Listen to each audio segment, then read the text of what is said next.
Colorado men's basketball gets another shot at Texas Tech this week after a wild first meeting in Boulder. The Buffs trailed by as many as 24 points before rallying late and ultimately falling by a single possession with a final score of 73-71. Since then, Colorado has shown stretches of better offense and more connected defense, but has struggled to close games consistently in Big 12 play. Texas Tech enters as one of the league's most dangerous teams from deep, taking and making the most three-pointers per game in the Big 12 while still playing physical on the glass. With revenge on the mind and conference positioning at stake, expect an intense rematch out of this game. Welcome into Buff Banner. I'm Jake Chow, joined here with Mason Davis, and we're on the seats. You know who else is on the hot seat? Tad Boyle. Another maybe disappointing season, Mason. Is it time for the Buffs to move on from their head coach of 16 years? I do think it is time for Colorado men's basketball to move on from Tad Boyle. Repeated being decent, but we are striving for more here in Boulder. Only one Elite 8 appearance, or one Tweet 16 appearance, no Elite 8 appearance in 16 years.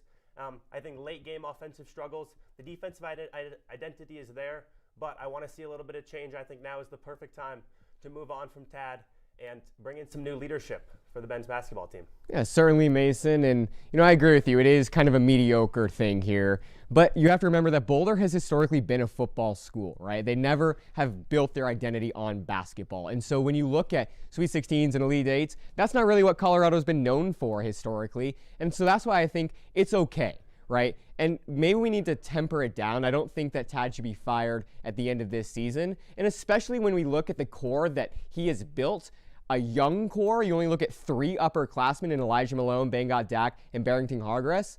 You look at what Tad is building right now, and I think you should be excited for the future, and that it's really important that they have that cohesion moving forward. I do agree. I think that young leader or that young talent is something that should really be important, but I also think if you brought in a new face, maybe a younger head coach to go along with that young talent, we could see newer heights here in Boulder.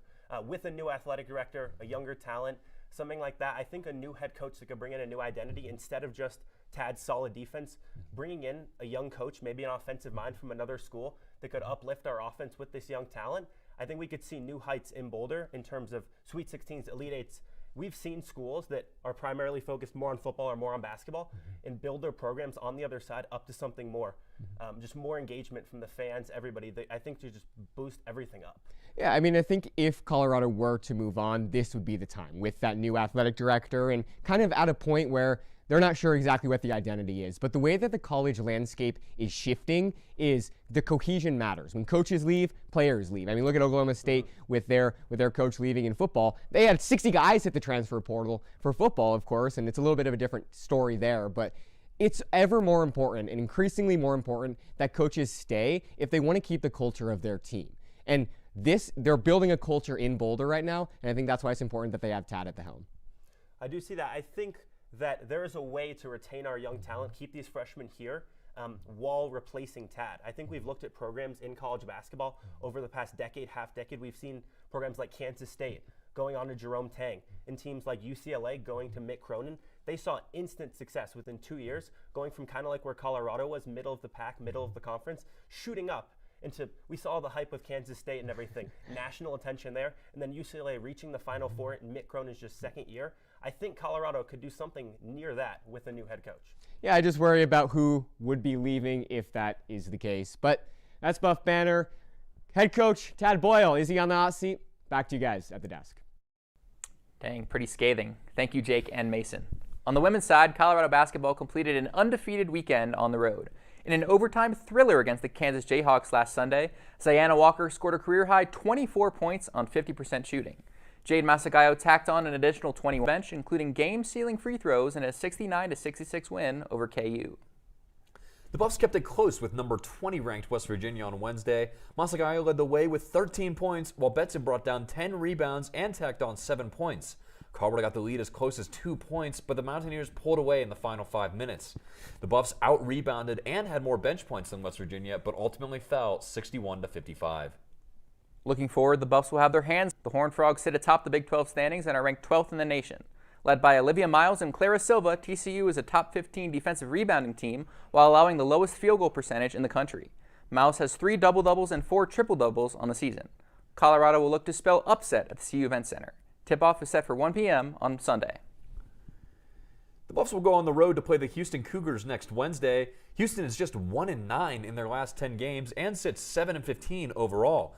The Buffs look to slow down the Cougars' offense with their methodical defense. Tip-off on ESPN+.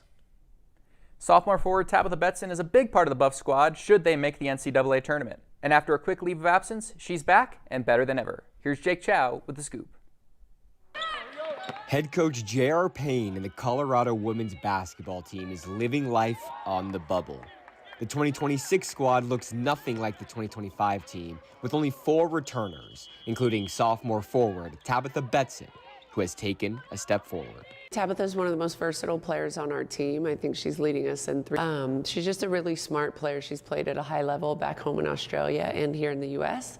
And, you know, as a veteran of the team, being here last year, she understands our system and the things that we're looking for and the way that we do things. And she's been a really critical piece to our success this year. I feel like kind of returners is like a kind of a big deal, you know, especially with all these new people trying to kind of like set the scene of what the coaches want. I think going home and then coming back kind of like took me a little step back in that, obviously, because I'm new back into the group again. But I think very quickly they were like, no, you know what you're supposed to be doing, you know what they're supposed to be doing, so kind of take on that role. Which is what I've been doing more recently. Bettson took some time away from Boulder to visit her family back in Melbourne, Australia, as she thought about the next steps in her life. But at its center, basketball never left. I think it honestly refocused me in terms of like figuring out, okay, basketball is really like what I want, and it's such a big part of myself. And so it was like she never left Boulder. Despite that overhauled roster and the new faces, Bettson and the Buffs never faltered. You know, for a new player that's coming back in the middle of the season, you know, I didn't have any concerns, but I think she was a little bit worried just, you know, she's new and everyone's been here. I was like, okay, like how is the team gonna feel about me going and coming back? But honestly, they were really welcoming. Bettson will be a key for the Buffs, should they pop their madness bubble as they make a run towards March. They were a huge part of it. They definitely were like, she is a part of our team. Like she is really important to kind of like leadership and like on-court stuff as well. Yeah, I mean, it's great to have her back, you know, for lots of different reasons. You know, for her leadership and composure and experience. And she's also just a really good player. I was really close with like Jade last year, and she's just her like immediate like acceptance and valuing what I'm saying and playing with me. I think that also helps set the tone with like other people as well. This is Jake Chow reporting for Go Buff Sports. She's done a great job of, like I said, keeping us organized, communicating through, you know, problem solving on the floor.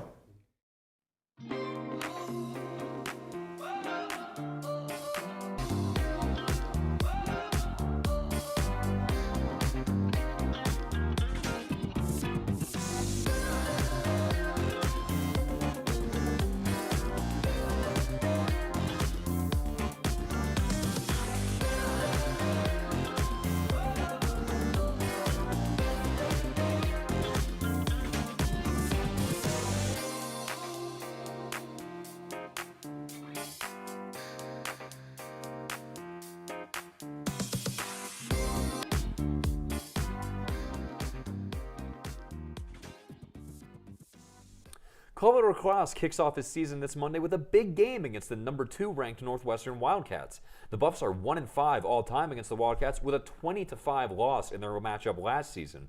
Northwestern fell just short of the national championship last season, falling to North Carolina 12-8 in the final. The Buffs will have their work cut out for them, and CU will head to Martin Stadium in Evanston, Illinois, an arena it has never won in, to battle the Wildcats at 6 p.m., streamed live on Big Ten Plus. Colorado heads into this season predicted to place 3rd in the Big 12. Well, I'm disappeared and for lacrosse and had 4 players earn Big 12 preseason honors. Jess Peluso won preseason co-defender of the year. Elena O took home preseason goalie of the year, while Maddie Shoup and Lily Assini made preseason all Big 12, along with Peluso and O. Buff fans will get their first chance to see those 4 and more in person on February 15th against the Cornell Bears at Prentup Field. CU won't play its first conference game against March 28th against San Diego State at home. The Buff ski team nearly completed a remarkable comeback.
these are the scenes from today's game at the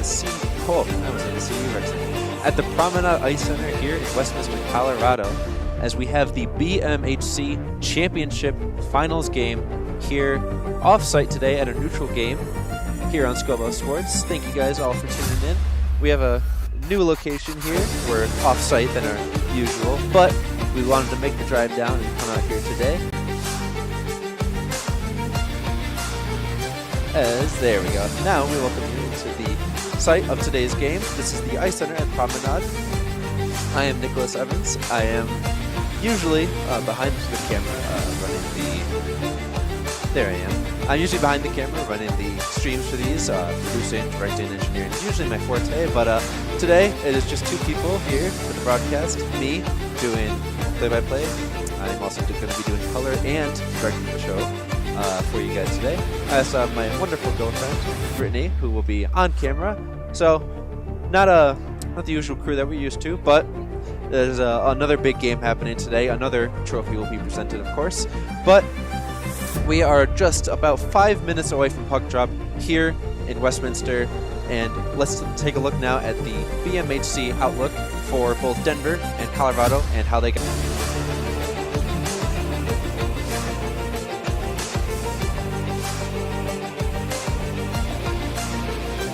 There we go. There we go. Camera is pretty good sensor, guys. As I usually let's take you now to the PA for today's game.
Well, you can tell these players are nervous, jumping. You can see they could hardly stand for the anthem without skating and shuffling to themselves.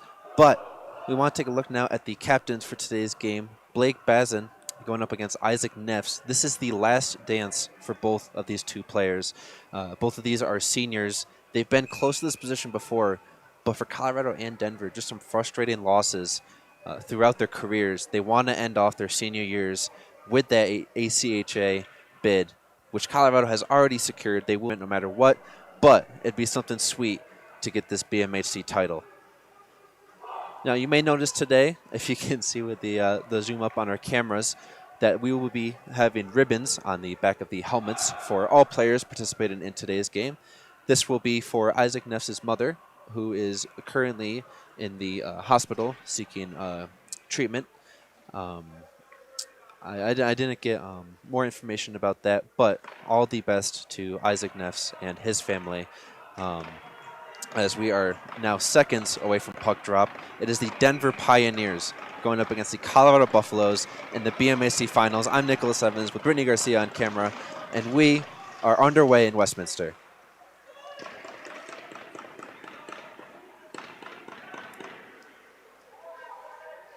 Colorado starting off hot in the O-zone. Gets a hit. As we had the starting lineups, usually I am the director for these, preparing the lineup graphics, but doing two things at once is a little harder than expected. We already have chippy play here. Corey DePonio has already taken 2 hits in this action so far. You can see the captain, both alternates, as an offside call will go against Colorado, and a visceral reaction from the stands. That would have been a crazy breakaway for that first line. That was Zane Polachek that got caught offside there. Excuse me, that was actually Brick Fisher, who had a double hat trick and 2 points from yesterday's game. Colorado got here by defeating... Wow, I'm thinking of Denver. Excuse me. Denver got here by defeating the reigning back-to-back champion, Metro State Denver, as Smithberger turns it over in the O-zone, and Denver gets an early chance. That will open the shots on goal for this game. We're about 1 minute into it.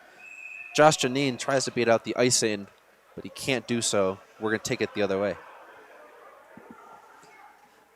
As I was saying, Denver got here by clawing against the Metro State Roadrunners in what was a thrilling game, 3-2 that final. And in net starting tonight for the Pioneers is Jackson Carlitz. He was the hero of that game. Shut the door on the Metro State. He successfully killed a penalty kill in the dying seconds of that game in Fort Collins. And he will look to do the same for his Pioneers today. And opposite Carlitz will be Caleb Allen, who in his own right had a great performance against Wyoming. Sorry that I blanked on the name. I have not called a hockey game or any broadcast in over 1 year, as that puck will be carried with a hand pass, so we will get a neutral zone draw. Yeah, I have not commentated a club game, so you may not know my voice. Once again, I'm Nicholas Evans, the executive producer here at Scobell Sports. Usually directing, but we unfortunately only had 2 people that could make this commute up to, or I guess down to rather, to Westminster. It is, of course, a big Sunday, football. A lot of people, a blocked shot from the Pios, who are starting tremendous on defense and opens the score, or the shots on goal, excuse me. Buffaloes will rally in their own zone. That's Gage Perry with the puck. Fans on that pass. He couldn't get out to Tanner Simpson. It was just too hot for him to handle as the puck skids across the blue line. Pioneers have it. It looks like the Buffaloes are trying to beat the Pioneers on these boards with physicality, but it's just not working. The Pioneers are well built, really tall, and Colorado's throwing their bodies at the glass, but Denver's just beating them right now. As Isaac Neff, the captain, that tape-to-tape pass is just too much for Alexandrov to handle. Here come the Pioneers the other way with it.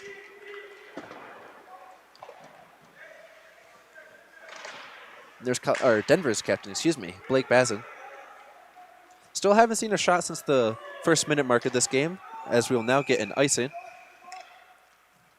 Colorado already with 2 icings in the 3-minute start here.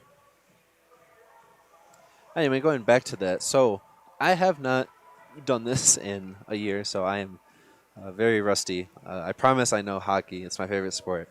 And I know this team. I've been watching them for a while. But, managing the broadcast is a lot more intensive than you would think. As that's Alex Buck with the puck. That rhymes. As the puck looks to have been carried offside. The clock is still running here. Oh, they just reset it. Clock got reset to 17:06. And an interesting venue. And we are at the Promenade Ice Center down in Westminster. It was about a 40-minute drive here from Boulder. But this is the first neutral site game for the Buffaloes that we have ever covered at SBS since my freshman year, about 2 years ago in Fort Collins. And we don't do this enough. They had their Hockey Fights Cancer Night just a couple nights ago. You can see the purple ribbons on their shoulder plates. As there is Tommy Moen getting laid out by two different Buffaloes. That was Corey DePonio finally, after being hit twice, has a hit of his own as he's at the blue line. And that pass gets tipped and out of play. As I just realized, I forgot to put the score of the two teams up. Now, normally my eyes are focused on the game of play, but this has been a pretty fun experience, preparing call sheets and learning about these two teams. As it's something I haven't done in a while, but still just a great experience to be down here. Colorado and the BMHC, they have not won it since the very first BMHC tournament final. That was all the way back in the 2018 season. Now, there were only 4 teams in that conference. Northern Colorado, and I do not remember the other team, was added the next year. So Colorado has not been here with any player on this team, and very few of the coaches, as that shot goes wide. Still looking for the second shot of this game. We have not had one in about 3 minutes. That's Ralstad securing that icing for the Buffaloes. We'll take it the other way. That will be the Pios' first icing of the game. But back to that, Colorado has not been in this position in years. And they have gone pretty close. This D2 team has always been there. But they've just had losses that they should not have had down the stretch, or playoff losses the past few years. And we interviewed a couple players last night after that win over Wyoming. And we spoke as that draw is won by the Pios. Turned back over to Connor Smithberger and his Buffaloes. And the pass goes out to the slot, and Smithberger can't corral it. Looking to open the scoring for this Buffs team. That's Josh Janine across the blue line. Smithberger trying to get it to Fisher. Good stick work. Now Smithberger at the top of the circle. He's at the point. He's looking for Brick Fisher, the hot hand. Goals after goals. He had a double hat trick only 2 weeks ago before heading off to Arizona. Speaking of Brick Fisher, as mentioned, we interviewed Brick Fisher after yesterday's win against Wyoming. He said, quote, "This team is different." He thinks that they have what it takes to go far and not have the frustrating losses that many of these seniors and juniors have experienced, and looking to secure that BMHC title that they had all that time ago. Now, Denver has been here before. They have been in the BMHC tournament. They did win it, as there is a shot that will count for CU's first of the game, stopped by Karlitz. Denver's been here before. They've won it in 2022, or the 2022 season, excuse me, as that shot's on the point. Loose puck cannot be brought home. That is Tanner Simpson. Puck is turned over back to the Pioneers. That's Garrett Vena with the puck, and we'll be back at center ice. Puck is dumped across the red line. Not good for icing. They'll say he was past it. As a collision happens, already chippy hockey going on here. It's what you love to see with playoff hockey. The refs are not going to call much, if anything, today. And we did not see many penalties against neither Colorado nor Wyoming yesterday. As the puck is loose at center ice, another big hit along the boards. As the puck finds its way all the way back towards the blue line. Just took a nice ride against the boards. That is Calvin Stone with the puck. Turns it down. Vanna, he'll drop it off. That's Blake Bazin, the captain. He's just going to dump it in. We'll get an ozone draw. and a fresh pair of skaters for both teams. So we're about 7 minutes down in this first opening period. You're watching Scova Sports. Thank you guys for tuning in. It's been tricky with the the internet here, but we'll treat it kind of like a radio call with like slideshow pictures. As long as you can hear my voice, I'm doing my best to give a descriptive broadcast. It's DePonio across the blue line. He's got it at the circles and turns it over again. Good stick work in the D zone from the Pioneers. So now the Buffaloes have it the other way. They enter the O zone. And DePonio, not much going for him. He's going to dump it off. And the Buffs can't keep it. Here come the Pioneers. They carry it into the blue line. Across the blue line, excuse me. And the Buffaloes just outnumbered Denver there. We'll get it right around the boards. As DePonio takes yet another hit. As I realized, I forgot to mute the music during the anthem. I apologize. As I'm 50-50 between my normal job and commentating.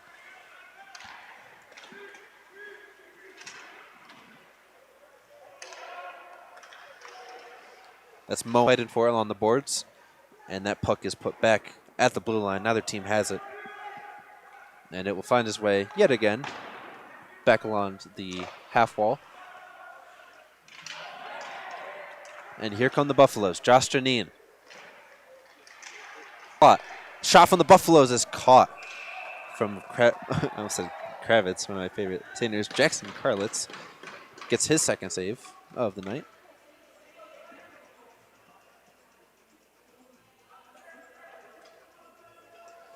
So an interesting first period here. Kind of a stalemate. Neither team running away with it so far. Points are not only 0, but shots and general momentum are hard to come by.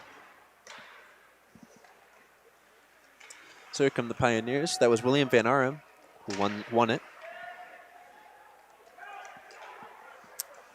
And now the pass is intercepted and given off to Connor Smithberger, who gets it to the slot, and nothing is there. The Buffaloes take it the other way. They have numbers. It's a 3-on-3. So a pass in the slot right in the goalie's face is for Caleb Allen. This whole series with Isaac Ness pointed on, that will... I said this is the captain's final season here with the Buffaloes. He played his final game at the rec center as the net comes off the moorings. I wonder... the player who knocked it over is trying to put it back on. He will do so. Mid-play. I've never seen that. There's Calvin Stone. Now Alexandrov. Buffs have it behind the net. Isaac Ness is in the low slides looking to get that pass. He won't do so. It's just more physicality. Here come the Pioneers. They are outnumbered. They will get this in, though. And here comes backup for the Pioneers. Pass at the circle, and count it for the Pioneers, who open the score in here. And it is a 1-0 game.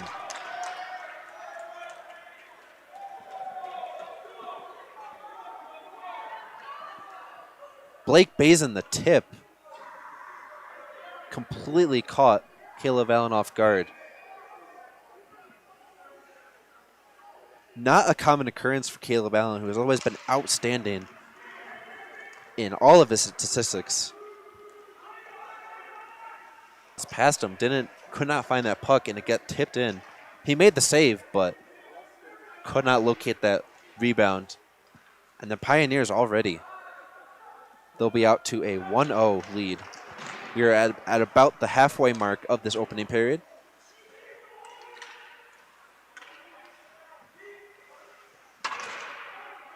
Puck is flipped over towards the Buffaloes and company. And they will take it the other way. They have numbers, 4-on-3. And they can't get it in. They can't get a shot off before reinforcements arrive for the Pioneers. They hold that 1-0 lead. as a tape-to-tape across blue ice, or the blue line, excuse me, is saved by Caleb Allen.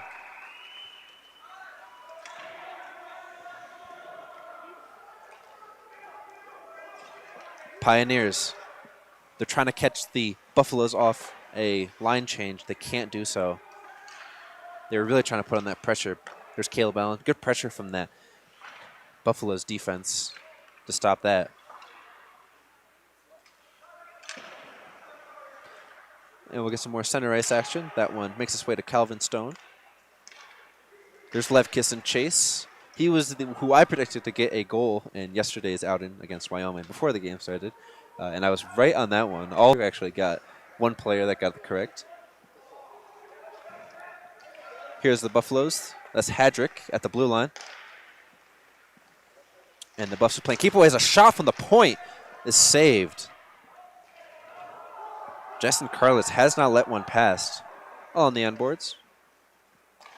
That's Zane Polacek, top of the circle. Shot makes its way into the glove. Carlitz had to make sure he saved that one as it squeaked by him.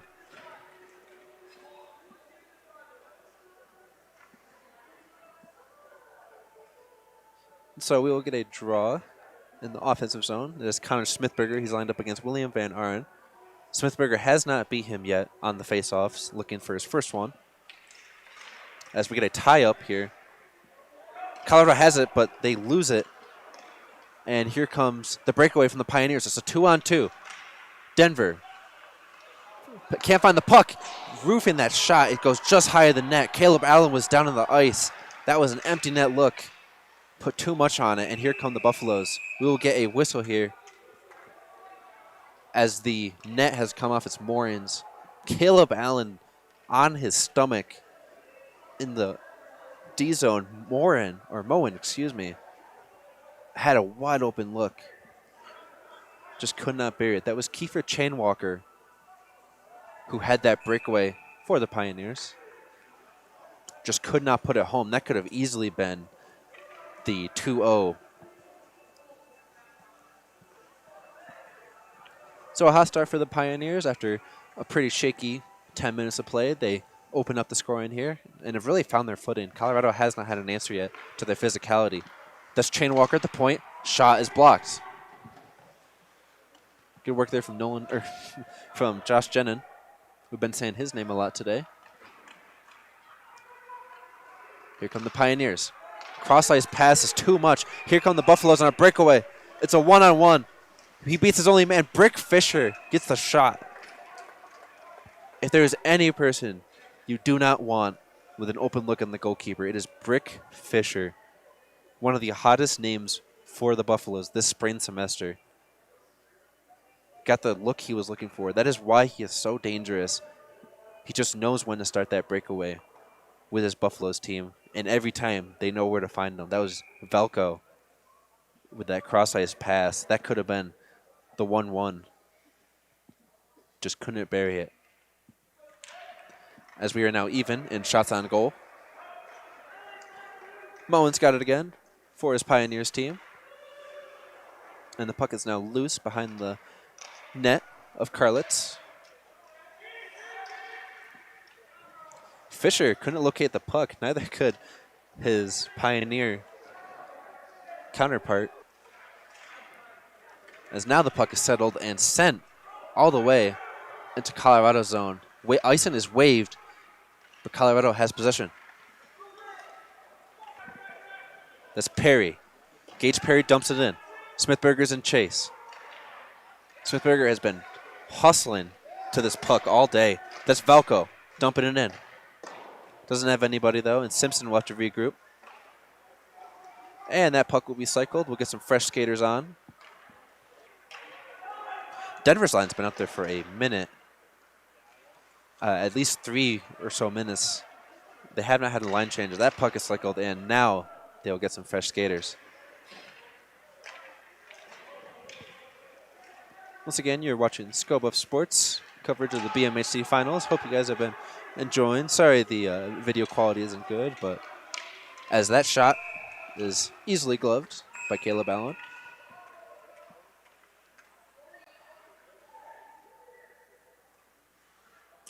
let's actually take a look while we have a little break to look at the goalies for today's game. Two amazing goalies. The winner of today's game will likely be which goalie played better. It's Jackson Carlos against Caleb Allen. Both teams on numerous days have saved or been the hero of their team's win. Leave one loss out of his 14 starts. He has not lost or given up pucks on plays or to teams that he shouldn't have. Rare squeaker got past him. Allen does not let the puck go past when it shouldn't. You have to earn it to get it past Allen. And the same thing can be said for Karlitz, who really is the reason this team is here right now. Really stopped that overtime, or stopped the game going to overtime against MSU. The reigning champion, that shot is blocked. The reigning champion, MSU Denver, who won back-to-back. They will not win it again.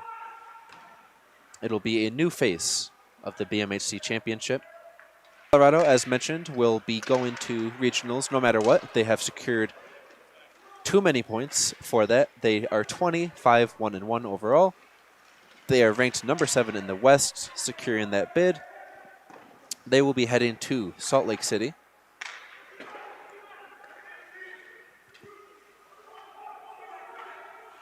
That is Calvin Stone with the puck. Turning it over. Here are the Pioneers. Open look. Fans on the shot. Couldn't get a good one-timer off. Brand new line change for Colorado. They were as the shot goes on and an ozone draw. Denver really wanted that puck. All 5 skaters on Colorado were off the ice for a brief second. That was Triplet begging for that puck. He couldn't get it in time. Colorado was saved for what could have been a disaster line change. So it is 5 fresh skaters for both teams. And the camera is not betraying you. That is purple that Denver is wearing. And here comes a breakaway. 1-on-0 for the Buffs. Puck is up in the air. That's Lefkis with it. Trying to get it on the net. And it's corralled by Karlitz. And we'll get an exchange of words right in front of him.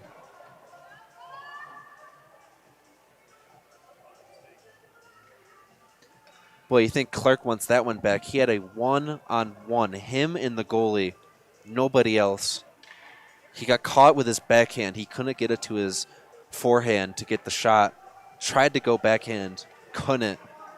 And they just could not secure that rebound. That was Levkis who just tried to put it on. And Colorado has no answer for this amazing DU defense, led by Jackson Karlitz in net.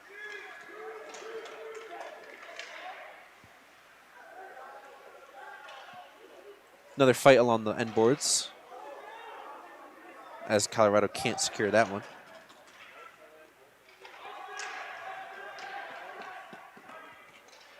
We're now approaching about 4.5 minutes to go now in the opening period. That's Ralstad. Regrouping. Tries to go cross ice. That was Clark that couldn't catch it. No icing. Denver has it. Pursued by David Levkis and company. And that pass is too far for the Buffs.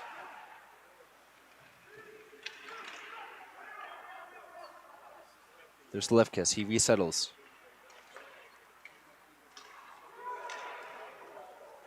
And they'll turn it over cross ice for Brick Fisher. They'll say Clark was offside, and we'll get a neutral zone draw. Coming up. Once again, I'm Nicholas Evans, Brittany Garcia on camera. Just a 2-person crew today. I usually do not call games, so this has been an interesting experience for all involved. A lot of people sick or just unavailable to make the drive down. Westminster is a decent ways from Boulder. The Wi-Fi also here has not been great. But as long as we can hear what I'm saying, then we should be. It's Perry getting laid out. Perry is hurt. And we're going to get not a fight, excuse me, a chippiness from Smithberger. Smithberger witnessed it. Just a foot from him. Gage Perry ate that hit.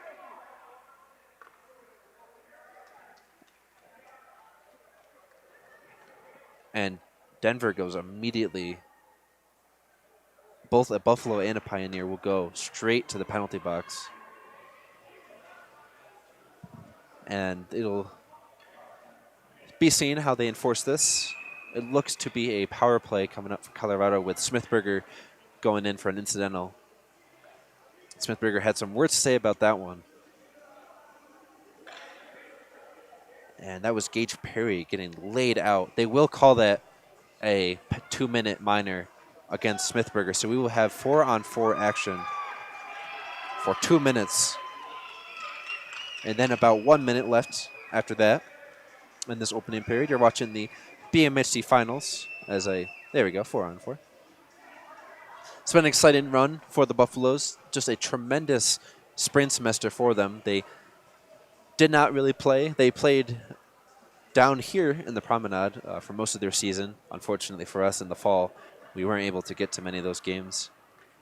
And then the spring semester, they played only at the Rec Center.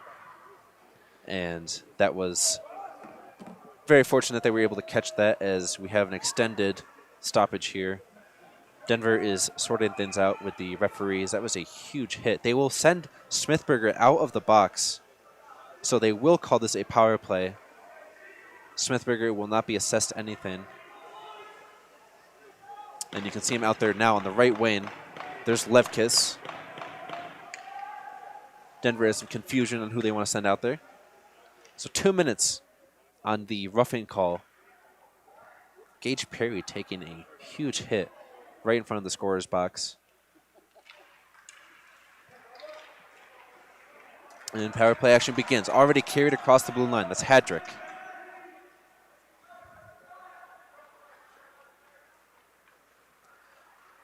Colorado taking their time. Only 8 seconds expired in this power play.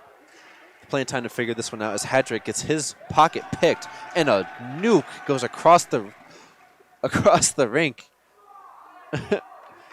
A camera person couldn't even find that. That was rock. As Levkis, who brings it across, he's got 2 fellow Buffaloes. Trying to find Hadrick at the blue line. He does. And now Smithberger at the slot gets by Karlitz and goes out to the left. Smithberger got it past Karlitz successfully, just couldn't find the net after that. Already one shot. Excuse me, one shot already. As I paused the timer, excuse me. Oh, you would not believe what goes into broadcasting these games for you guys. And now, unfortunately, I have to do 2 things at once, as there's Smithberger. So there may not be as many graphics or the usual trickery that I do on these broadcasts, but we're here nonetheless. That is Smithberger with it again, trying to find Janine. Janine has been saying his name all day, looking for his first on the day. Any Buff looking for anything right now. That's Alexandrov at the point. He dumps it off. And DePonio is in the low slot. He couldn't find that puck. He will get it back to Alexandrov. And the shot is ripped, and that Denver will choose not to pursue that one. Now looking at 19 seconds left in the first penalty of the game.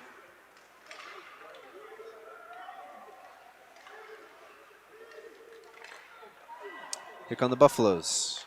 Or excuse me, the Pioneers. I'm doing too many things at once. Shot couldn't find its way to the net. That will be a killed penalty on the day for Denver. Pioneers a shot, wide open look, as he will fall on that one. Caleb Allen, the savior of this Buffs team. He's the reason this isn't up more. It's only a 1-0 game. Just needs his Buffs in front of him to get something done in the other direction.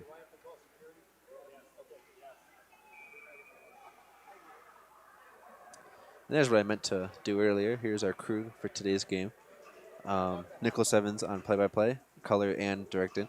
And Brittany Garcia, my talented girlfriend, being today's camera operator. But after this, we are going to a watch party for the Super Bowl. I'm hoping to be back in Boulder at least by the end of the first, as there is a shot, weak shot on net, and a routine save for Karlitz. That was Zane Polacek trying to get the offensive zone draw. Only 48 seconds to go. See what Colorado draws up. That it was only 2 SBS members. We usually have a better production. If you guys look at the Wyoming game, I think that is our best work, the previous game. But we can't just not cover the finals. It doesn't matter what's happening later or who can and can't cover things. We always get it done. As there's another big hit. That was Stone. And he just rocked. Excuse me, that was Nolan Patrick. Couldn't find that one in his jersey. That was Nolan Patrick getting destroyed. And it's getting more and more chippy. Buffs want calls, Pios want calls, and we will get a whistle as Patrick sent it towards Hadrick after the whistle. So you can see some late hits coming here from both teams. This is playoff hockey. However, they will enforce that tripping that you saw there. That will be probably the only penalty that they will call. Will be tripping, or that blatant roughing that we saw here. So the Buffs will go back to the power play. Only 18 seconds left. They should start the second period on the power play, barring any goals here.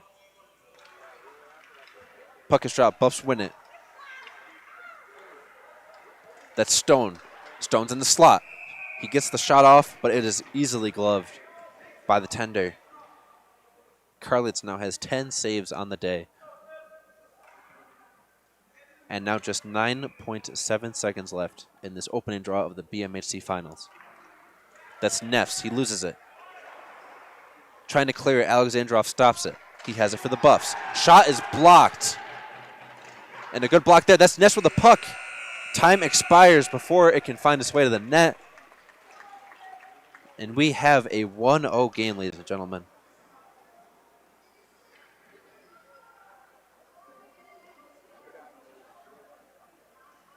So that is where you will find us at the end of one. As I look for my intermission score, there we are. Once again, you're watching the finals on Scope of Sports. Interesting period.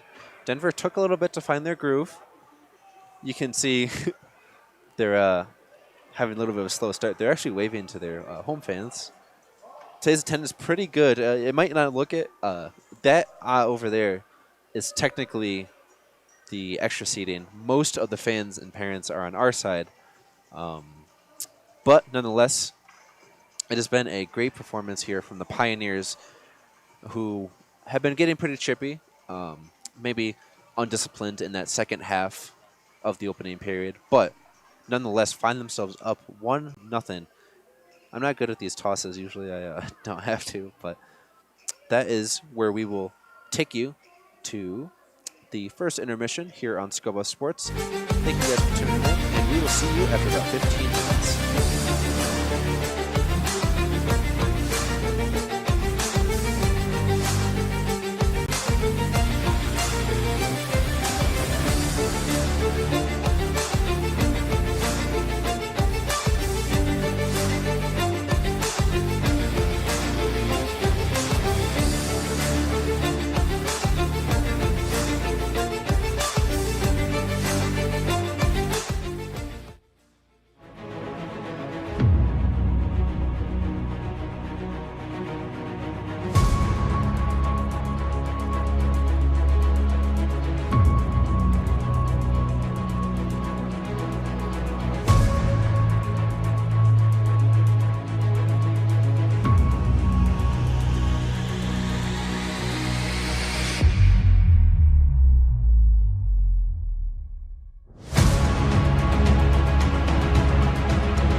at the Nevada Invitational, rallying from a 61-point deficit to pull within 8 points of Utah by the end of the meet. Colorado surged during the giant slalom events behind a dominant showing where the CU men swept the podium for the first time in a decade to score a perfect 111 points. Nordic teams returned now at the Frisco Nordic Center this Saturday. And the opening ceremony, Milano Cortina Olympics. 8 buffs are participating in this year's games, 2 of whom are current CU athletes. Hugo skiing for teams Australia and Germany, respectively. Estonia's Alvar Elev will join Hinkfus and Melk on the Nordic Trail. Canada's Cass Gray will join USA's Ryder Sarchit on the Alpine slopes. Sarchit was part of the Buffs' 2024 National Championship winning team and is the first male alpine skier from CU in nearly 30 years. USA's Stacy Gaskill will take part in snowboarding, Sway Irving in freeski, and Joanne Reed in biathlon. All right, everybody, and now it is time for this week's trivia question. 8 Olympians are representing the Buffs at this year's Olympic Games in Milano Cortina. And our question for you this week, what year saw the most Buffs compete in the Winter Olympics? We'll have that answer for you later in the show. Welcome to Folsom Feud. I'm your host, Colby, here with 3 contestants today, Lincoln, Balin, and Kieran. Lincoln, start us off. I'll take game day etiquette for 200. All right. This is the best way to show respect during the CU fight song. What is standing, singing loud, and raising your hand in the hook 'em horn sign? Not what we're looking for. Balin, you have an answer? What is stand up, sing loud, and do the Ralphie horns? Correct. Balin, the board is yours. Give me tailgate traditions for 400. All right, here's the answer. The must-have item to wear on game day to show your Buff pride. Kieran? What is black and gold? That's correct. Nothing says school spirit like those 2 colors. Choose the next one. Let's do fan etiquette for 600. Fan etiquette. The proper response when you hear someone yell, "Go Buffs." What is Skull Buffs? Skull Buffs is right. Looks like we've got some true Buffs fans here. But thank you all for tuning in. Thank you to our contestants, and see you next time. The women's golf squad did not have a great start to their spring season, placing 10th out of 12 teams at the Collegiate Invitational at Guadalajara, Mexico. Ellen O'Shaughnessy finished the tournament 3 over and tied for 15th place. She was the highest placing buff of the tournament and recorded the only round under par for the team. All other members of the Colorado quintet finished 11 over or worse, plummeting the total score to 39 over on the weekend. The Buffs traveled to Tucson, Arizona to compete in the Thunderbird Intercollegiate starting on Monday. Buffs track and field is back in action today, and this time it's right here at home. The annual Colorado Classic is taking place in Boulder at the Ford Practice Facility, one of the Buffs' key indoor home meets of the season. Field events got underway at noon today, while the track athletes will look to build on their strong starts to the season. Tomorrow. The men's distance squad currently holds the top spot in the NCAA Indoor Mile. Fans can find out if it can keep that momentum going tomorrow at 11 a.m. in the Ford Practice Facility. Last weekend, the tennis team defeated Miami of Ohio 6-1 to improve to 3-0 on the season. However, the team then traveled to Denver on Sunday, where they suffered their first loss 4-2 against the Pios. CU is still undefeated in doubles play, but its efforts in singles matchups fell just short of DU's. Tennis has this weekend to rest before traveling to Minneapolis to take on 3 different opponents next weekend. CU women's hockey is in a bit of a tough stretch late in the regular season. The Buffs lost both games last weekend to the Utah Utes, both by a score of 2-1. But they have a chance to turn it around and get revenge on the Utes at home this weekend. The Buffs play tonight at 5 on Hockey Fights Cancer Night and Saturday morning on Youth Hockey Day. Those games will be streamed live on ScoBuff Sports, so stay tuned. The regular season may be finished for men's D2 hockey, but the playoffs are just getting started. This Saturday at 3, Colorado will face off against either the University of Wyoming or Colorado State. The Cowboys and Rams will play against each other on Friday night at 8 p.m. in Fort Collins, the winner earning the 4th spot in the Big Mountain Hockey Conference Tournament to play against. Saturday's game will be at the CU Rec Ice Rink and streamed live right here on ScoBuff Sports on YouTube. Men's D1 hockey is still in the regular season and plays its penultimate home series this weekend against San Diego State. The Buffs and Aztecs sit at the bottom of the Western Collegiate Hockey League standings, with CU in 10th and SDSU in 11th. Colorado has lost 4 in a row and is 2-10 and 2-8 in his last 10 games, but it wasn't all bad as CU was able to break its New Year scoreless streak in its 2-game series against Missouri State. Puck drop against the Aztecs is at 8 p.m. on Friday and 7 on Saturday, with both games at the Rec and right here on Scoba Sports. We're just a few days away from Super Bowl 60, the big game in Santa Clara. Sunday's game will feature one former Colorado Buffalo on the NFL's biggest stage. Brady Russell, class of 2023, is the current fullback and a backup tight end for the Seattle Seahawks. He also serves as the special teams captain of the franchise. Russell is the first alum to represent the program since Isaiah Oliver in Super Bowl 58. Despite several alumni to play in the past few years, no former Buff has been on a championship-winning roster since Nate Soldier with the New England Patriots in Super Bowl 53. Christian Gonzalez, New England's top cornerback, also spent 2 seasons with the Buffaloes before transferring to Oregon, where he became a future first-round draft pick. Hey Buff fans, I'm Kieran Walker bringing you this week's top 5 plays in Colorado sports. A bit of a lull in the action again this weekend, but nonetheless, we're still got some stuff to cover, so let's dive right in. Going to number 5, we go to women's hoops against West Virginia. Desiree Woot off the fast break. She'll get that open layup right over the defender for the Mountaineers. Let's get a slow-mo look at that going up that right side, laying it up. Boom, ladies and gentlemen, off that fast break. What a play. The Buffs only down by 3. Let's go to men's hoops now for number 4, this time against the Baylor Bears. Tough game here, but it's stolen by Josiah Sanders, and he's going to send it over to Jalen Holland, who launches for 3, and he gets it from downtown, right between the eyes. That was a tough game against Baylor, though, I will admit. Let's go to women's hockey now for number 3. It's picked up by Sophie O'Brien going up that far side of the rink. Takes a shot. Rebound in by Fischelli. She tips it in right out in front. What a play. And that game is tied at 1. Tough series, though. Hey, ladies and gentlemen, it's the Pro Bowl. Look, it's Shador Sanders and Garrett Bowles. You can't keep him out of the end zone. Ladies and gentlemen, Bowles' second touchdown of the game for the AFC. And just look at this. Sanders, tremendous accuracy, and Bowles making that tremendous catch. I don't think I've ever seen a lineman score a touchdown, but it's the Pro Bowl. Anything can happen. Now for number 1 now, let's go over to Isaiah Johnson. And the Dak attack! A monster slam for Bangot Dak against the TCU Horned Frogs right here in Boulder. Huge win for Colorado. That's going to do it for this week here on Scoba Sports Play of the Week. I'm Kieran Walker, wishing you a wonderful weekend.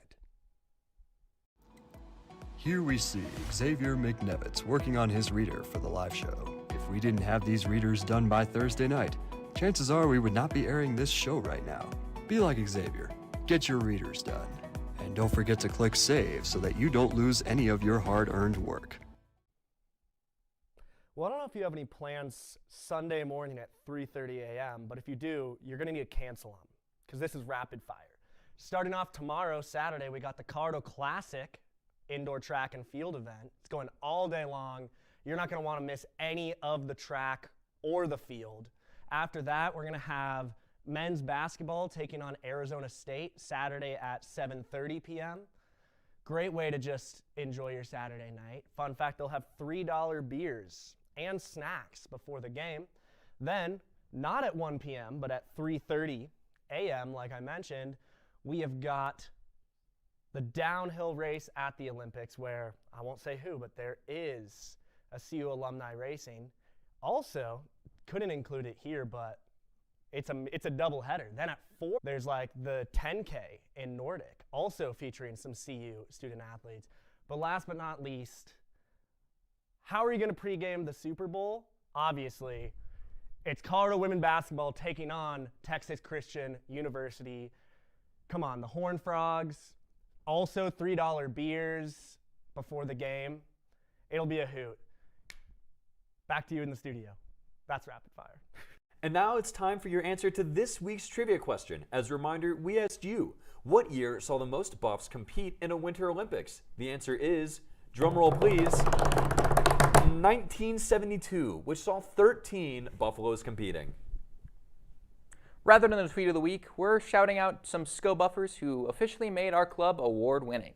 Roberto Patrick Gera, our longtime photo director, won 3rd place of the 2026 Rushies Awards for this gorgeous snap of Ralphie. And just this afternoon, our business reporter and director of morale, Lincoln Roach, won the Hearst Sports Writing Competition for his in-depth coverage of anti-U students at September's BYU football game. Congrats, Berto and Lincoln. And that's all for this week's live show. Hope you guys have a lovely weekend. You know, Harrison, I hope you're still feeling all the love that I have for you, as I expressed earlier in the show. The feeling is mutual. Well, I'm really so glad to hear that. For all of us here at Scope Up Sports, you heard You it heard here it first.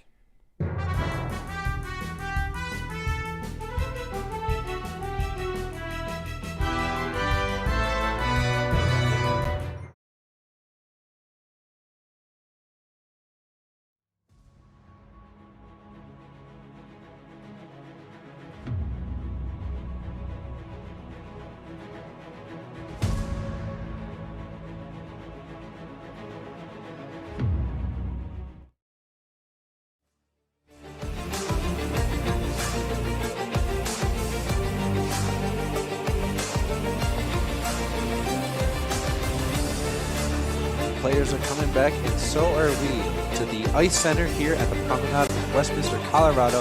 It is the BMHC Finals here on Skull of Sports. We welcome you on and back into the main rink here at the Promenade. It is a 1-0 game here in favor of the Pioneers, who took a commanding lead and did not look back. They have been commanding. I keep saying that. Excuse me. They have been leading this game handedly, and Colorado has not had an answer yet. They are looking to respond with their own goals here in the second period. As Kieran and Paxton like to point, they call them a second period team, that they cannot start or end a game, as well as maybe other teams that are at their position leading the national bid. But they will give you the best second period that you have ever seen. They had a 1-1 game heading into the Wyoming game, if you remember, yesterday. And in a span of 3 minutes, scored 3 goals and tacked on another, all in the second period, and never looked back after that 5-1 lead. So if any team can pull this second period and close out this game, it is Colorado, as we start on a power play, 1 minute and 45 left, off of that tripping call earlier in the game. I think I'm shaking off some of the rust from earlier. As I said, I have not called a game in about 1 year. Well, 1 year and about 2 days. As here comes David Levkis in the offensive zone for the Buffaloes. Gets an early shot already, and that one is saved. Carlet's now 11 saves. That is the second shot of the power play for this Buffs unit. Hadrick gives it to Levkis. Levkis in the circle, takes a shot. Gets past Carlitz and goes wide of the net. Minute 10. Smithberger is kicking the feet of the Pioneer, trying to get it free. And he eventually does. Maybe tried to embellish it so he could get a tripping. But that's Levkis with a shot. Gets past and scores! Count it for David Levkis, who opens the scoring for Colorado. And we are all tied up. The power play goal. That is David Levkis.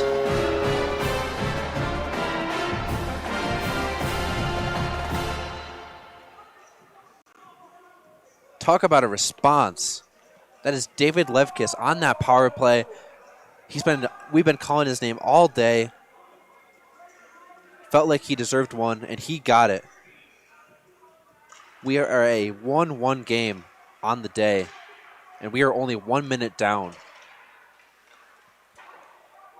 Shots will officially be 14-10 in favor of Colorado.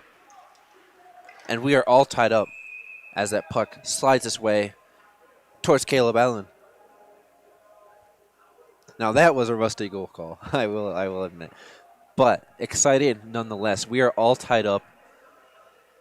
Colorado just felt it. They knew they had that response. And I think they're starting to learn Denver's attack here. Colorado was going a little fast in that opening period. Couldn't really get that momentum they wanted. And as a result, just kept turning that puck over. Couldn't get sustained pressure. They are slowing this puck down. Not taking any shots they don't have to. You saw right there, they settled that puck, found it at the circle, found Levkis, who buried it. As we get a icing, the first of the period. As now I believe Denver leads the icings after Colorado started off with 3. But Colorado has really found their groove, and we have a 1-1 game. And credit to that Pioneers defense. They really had Colorado figured out.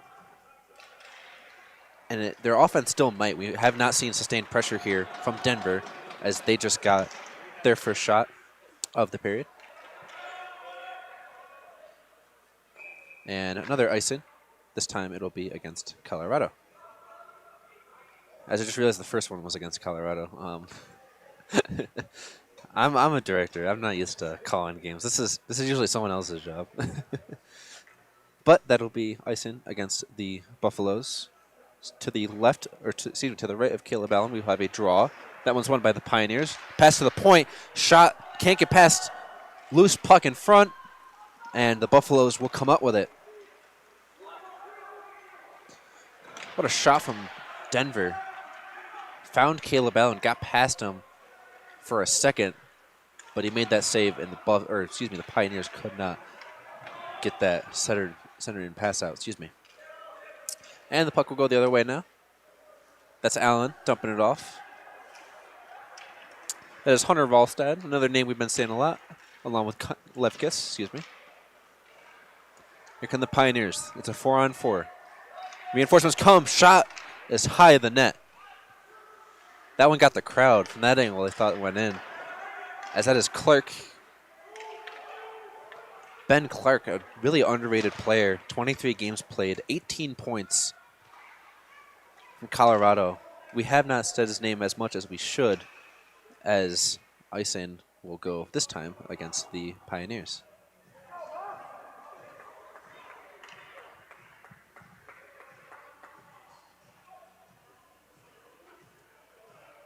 So earlier I said that the MSU was back-to-back champions. Actually, Colorado State won the year before that. I completely neglected to say that. I believe the regular season champions was MSU that year. Colorado State beat them out, and MSU Denver, the reigning champions, are now bounced as that shot finds its way towards the keeper. Carlos has been on fire allowed. But when Levkis has that puck forehand, and he's in the corner like that, he's going to get it past.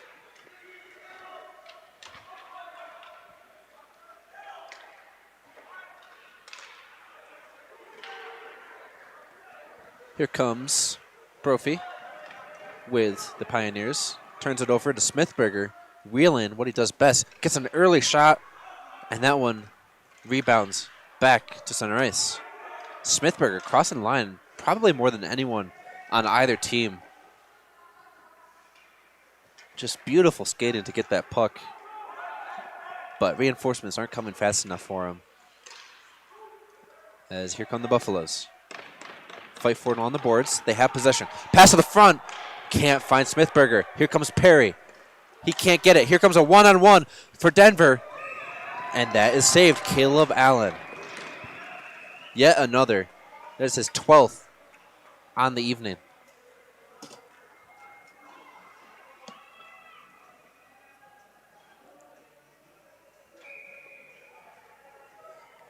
So we're still tied up here. 16 minutes to go now.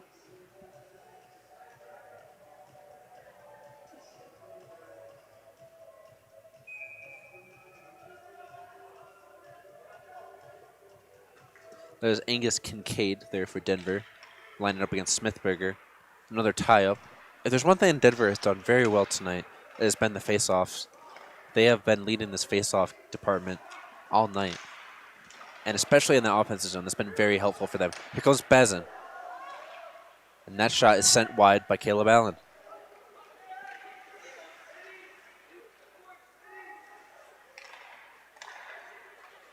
Another shot finds its way to Caleb Allen, who was thankfully in the butterfly there. Pioneers just pouring it on from the point. That was Shane Walker. You can see all the way from the blue line, somehow found Caleb Allen through those skaters. As Colorado's been doing a good job preventing those screens. Caleb Allen's been having a pretty easy day so far, in spite of Denver's really good performance in the offensive zone. Another tie-up. This time it's Colorado winning it. Denver quickly gets it back. That's Isaac Neffs. And we will get a whistle. And it'll actually be a penalty.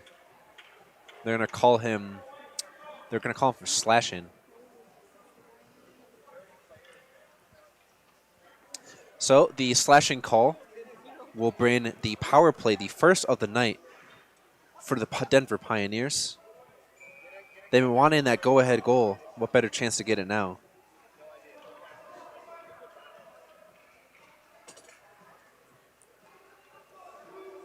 So it'll be an offensive zone draw. And the Pioneers win it. They have it at the top of the circles. Going to pass it back. Opposite side to the slot and saved by Allen. We are now tied up again in shots on goal as that one is cleared, shaving some seconds off for the Buffaloes. And that is Isaac Neffs in the box. Neffs does not take penalties often. He's one of the most disciplined captains we've seen in D2 and out of our 3 Colorado teams. Usually stays out of the box, just couldn't there. Got called for that slashing. It is playoff hockey after all, as to get post to post, and he does so. Keeping that one out, and we will get another clear. It looks like the net came off during that little exchange. As the puck finds its way to the upper deck of the stands. I took 1 second off the puck, and it got up there. We're sitting at the top of the fan section. Opposite us is the bench section. That puck probably 1, 2, 3, 4, 5, 7 flights or 7 steps up. Hit it. There's no net in this arena, which has been a godsend for our broadcast. Usually in the CU Rec Center, there is that big black net in, which is of course there for protection, but it just hinders our broadcast just a little bit. We are now approaching 50 seconds to go on this power play for the Denver. Pioneers have it in their offensive zone. Buffs trying to clear, but they can't. And the Pioneers looking for the center pass. They got it. No shot arrives as the Pioneers keep the puck. They have 30 seconds to go on this power play. And they will rain it around the boards. No one's there to collect it. That's Stone trying to clear it. They retain the blue line. Behind the goal line now. Pioneers will settle it. Another shot finds the way to Allen, who gets the easy stop. 5 seconds to go on this power play. 3, 2, and 1. That will kill it for the Buffaloes. They are now perfect on the day in that department. Shot flies towards Allen. He gets the stick there. As puck finds its way back. No icing. They say a Pioneer touched it. As we approach the 13-minute mark now on this middle period, we are all tied up. There's Brooke Fisher. He's this hot hand for his Buff team. He gets laid out. No penalty will come as we get the whistle. It was actually the back judge that had his arm raised. I couldn't find him. They will give him 2 for roughing.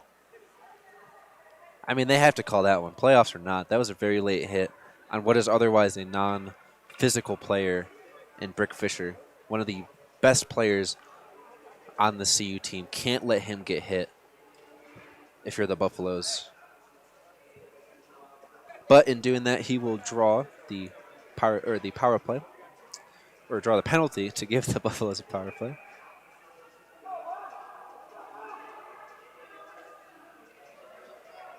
Here come the Buffaloes. They're back at it. 12:58 in the second period. They win the draw. That's Neffs with the puck. He gets sent down to the ice. And now puck finds its way to the blue line. That's Neffs. And he loses it. Pioneers trying to clear. Fisher intercepts it. That's Sue. Drops it off for his captain.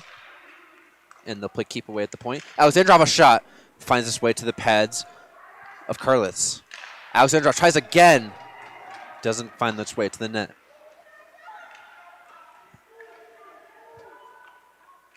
That's Neffs. Now Fisher at the slot. Gets it past him. And Karlitz is beat. Call it another power play goal for Colorado. Who else? Brick Fisher, the hottest name on this Buffs team.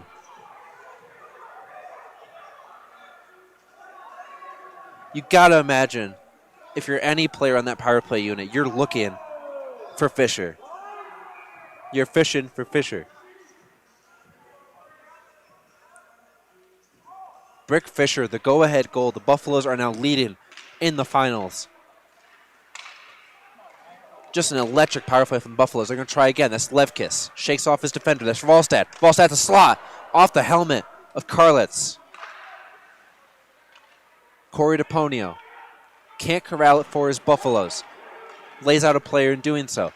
Denver gets another shot. That one goes wide, as this one is dumped for the Buffaloes. Denver has to get back on side. And they do. Puck finds its way back to center ice. No one knows where the puck went. That's Brophy. A shot all alone. Rebound. It goes wide of the net. We're going to get a penalty coming up against Colorado. They call hooking. Thought they might have called a penalty shot for a second on that breakaway. They will call hooking. Looks like that was Ralstad. You saw there doing whatever he could to stop that rebound.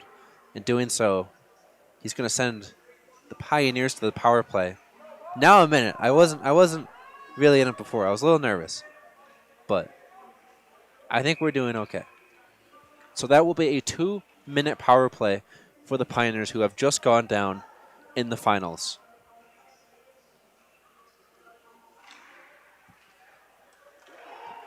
Here come the Pioneers. Gardner gets it to the point. Denver's going to play with it. They're going to try a shot. It gets blocked. Oh, someone's stick that got in the way there. And the puck gets cleared. That will shave off a couple seconds for Nolan Patrick and company as he resettles that puck. Denver in purple today. Colorado wearing their home whites. Technically the home team of today's game, as they also have played home games here in the Promenade.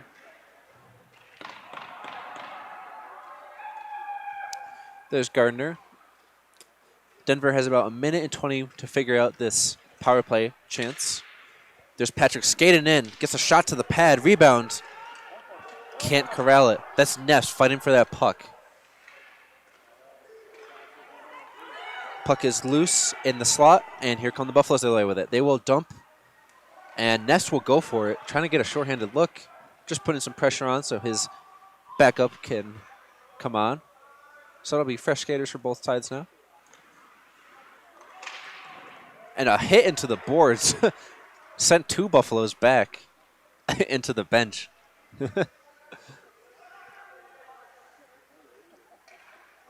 That's the Pioneers trying to fancy deke.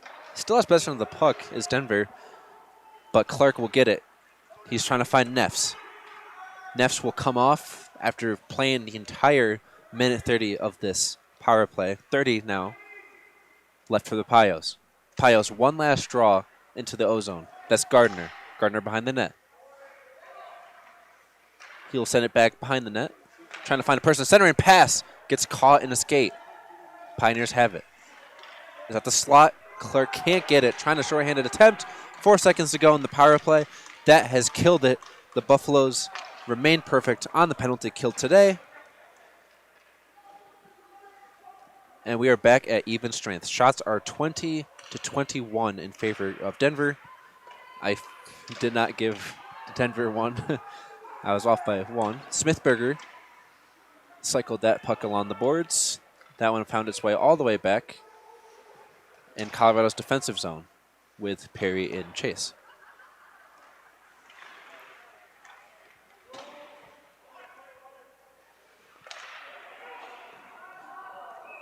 Simple shot on. That was Karlitz with another save. Good job there from the defense to force that awkward shot. Colorado just looking for a offensive zone draw.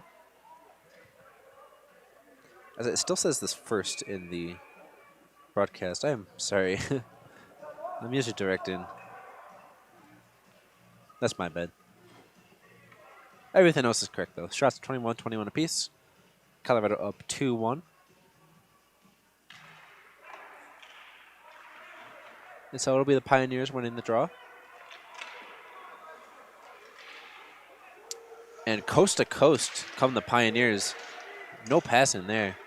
That's Deponio with it. For Colorado, they entered the blue zone.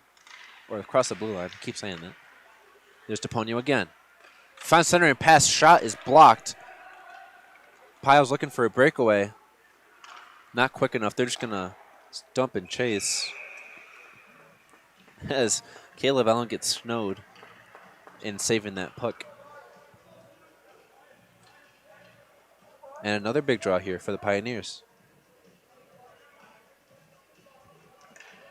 Once again, thank you for tuning in to today's broadcast. Again, pretty shaky internet, unfortunately, but I'm pretty proud with how the broadcast has gone all year for D1, and D1, D2, and the women's. And this will, no matter what, be our final broadcast for D2. They have secured their bid to regionals. The West will play in Salt Lake City, a little too far for us. So thank you guys for enjoying us and tuning in every night as we have another stoppage. We've had plenty of people come up to us between games and such to tell us how good we do, and we do it for you guys. So after that, the women's will have one more game against Denver. And the men's D1 team in late February will have a Colorado State half-and-half final game at home. And that will do it for hockey in the 2025-26 season. Already, it's over. It's been a long season, but we got through it.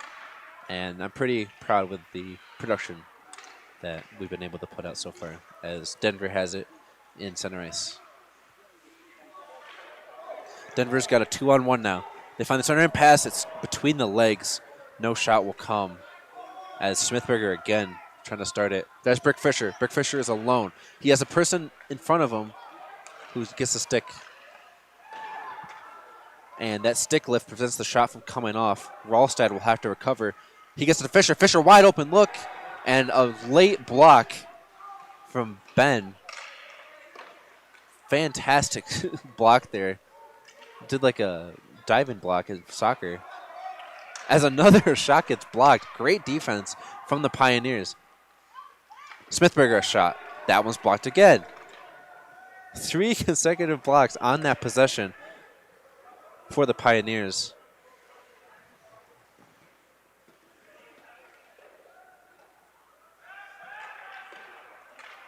Puck is sent way off for Gardner and the Pioneers to recover. Been a fantastic game so far. We're about 7 minutes to go now in the middle period of the championship. Both the regular season and tournament trophies are here today, sitting in the lobby of the Promenade today. Colorado has already secured the regular season. Their nameplate has already been engraved on the trophy we looked at earlier. They are this year's 2025-26 BMHC leaders. They have secured their bid as a shot goes wide of the net. That was courtesy of Tanner Simpson.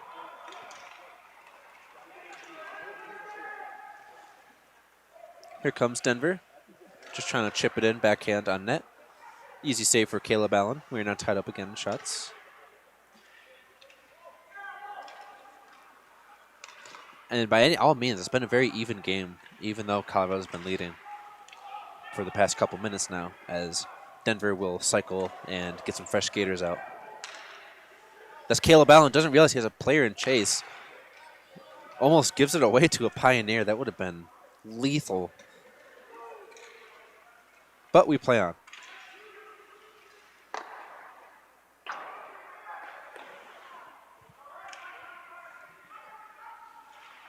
Puck finds its way yet again along the end boards. Another fight for ongoing. Finds its way to Stone.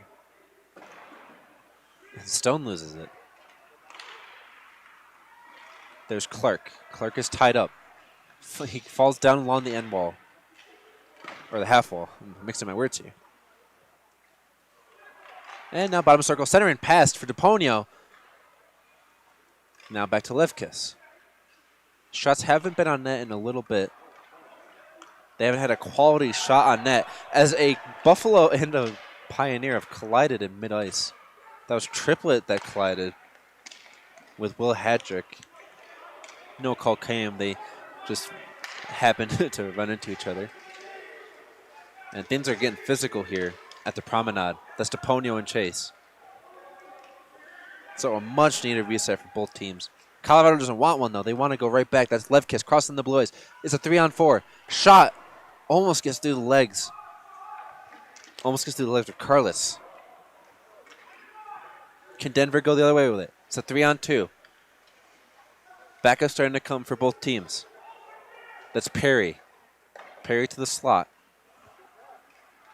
Fisher, they're trying to take it the other way. Here come the Buffaloes. They're behind the goal line and lose possession.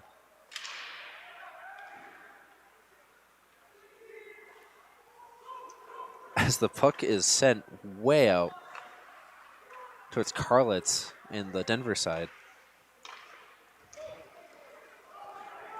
And a lot of fans in attendance to today's game. We see a lot of the D1 roster is here today. So is the women's players. They stopped and said hi to us. That's Shane Walker at the point. Gives a pass out to Moen. Moen circles. Does he have a shot? He does. He gets it on. Allen using the blocker there.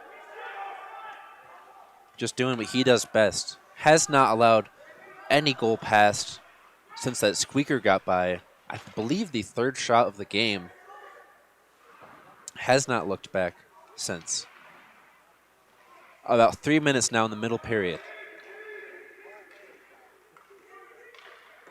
That's Ralstad. But yeah, plenty of support from the Colorado hockey community, the D1 team and women's team, as mentioned. I have not seen any D1 players, but I have seen their managers and staff come out to support. And of course, most of the players, as Buck couldn't get a center and pass shot. Showing love for their playoff hopeful Buffaloes.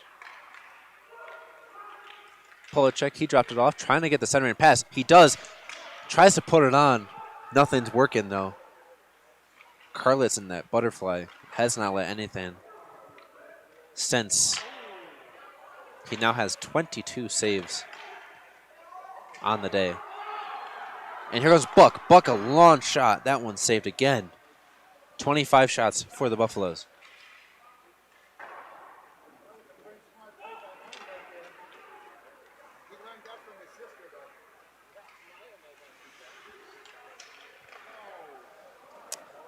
Denver tries that center and pass. No one's home, though. Once again, I'm Nicholas Evans, the director and announcer for today's game, joined by my amazing girlfriend, Brittany Garcia, who didn't hear me. Oh, no, she did. Yeah, a really fun experience coming out here to the Promenade. I have never covered a playoff anything for club sports here. Usually when there are playoffs or such, they're not in Boulder. So this was a treat to be able to cover the BMHC playoffs, as there's been. This D2 team has been a treat to watch all year, really, as Caleb Allen and company will settle it. And a tape-to-tape pass. That's Alexandrov trying to get it on net. He can't secure it.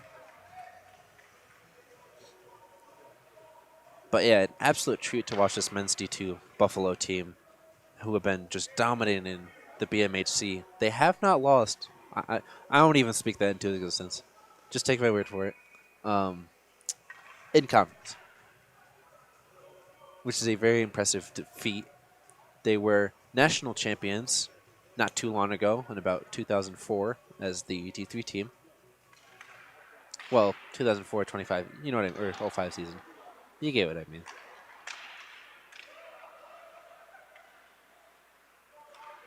But since this D2 team had its struggles last March and February, or February more importantly, didn't have the best ending to the season. Made regionals, but that loss to Texas hurt them in pool play. They're very different, though. This Buffalo's team is very strong. They're looking to hold on to this lead.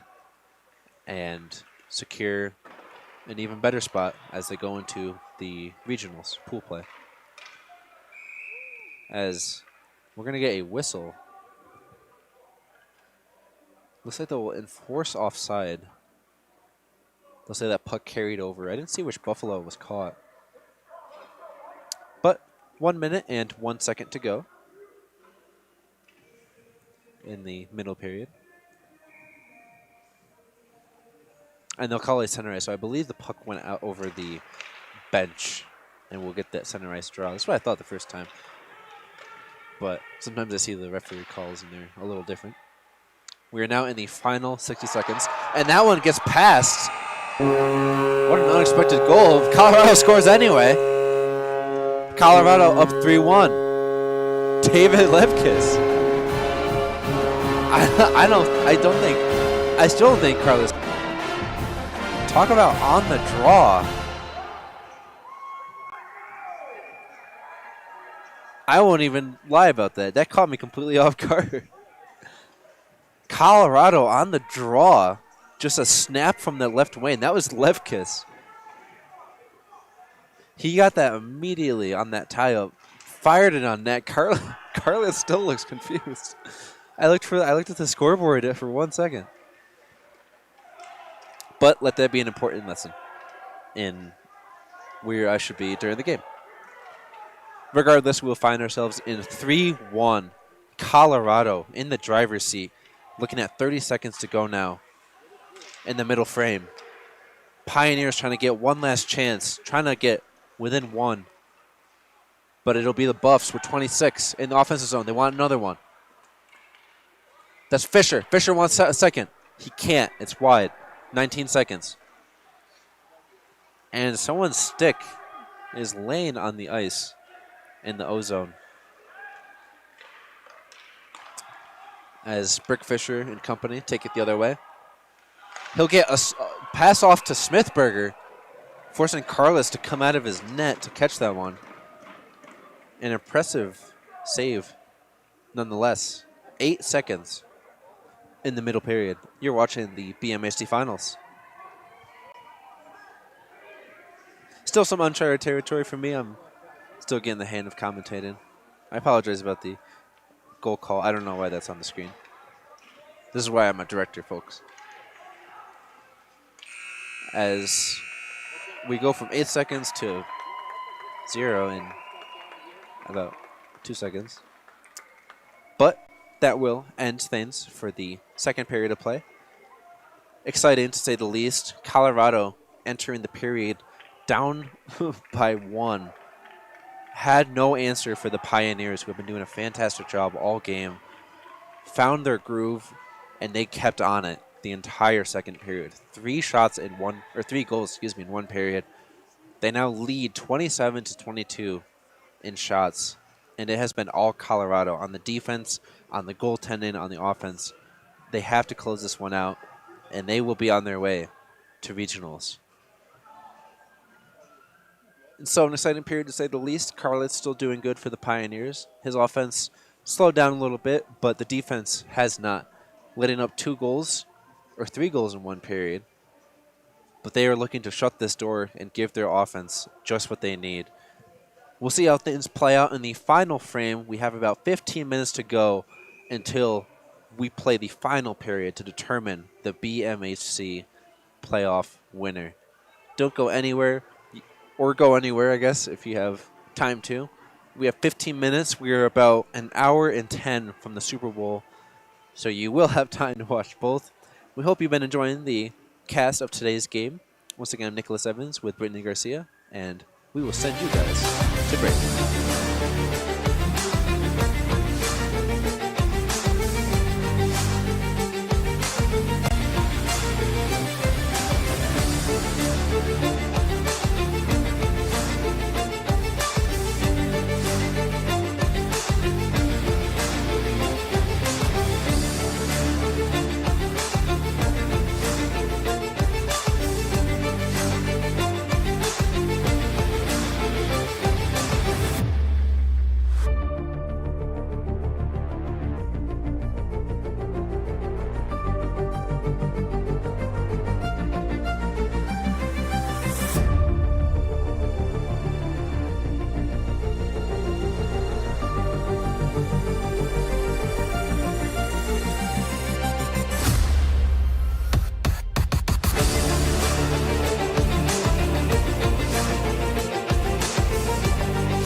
20 minutes away. We are here at the Ice Center in the promenade of Westminster. We are 20 minutes from crowning the champion of the BMHC Finals. Once again, I am Nicholas Evans, and we bring you here in a 3-1 game. Colorado in the driver's seat.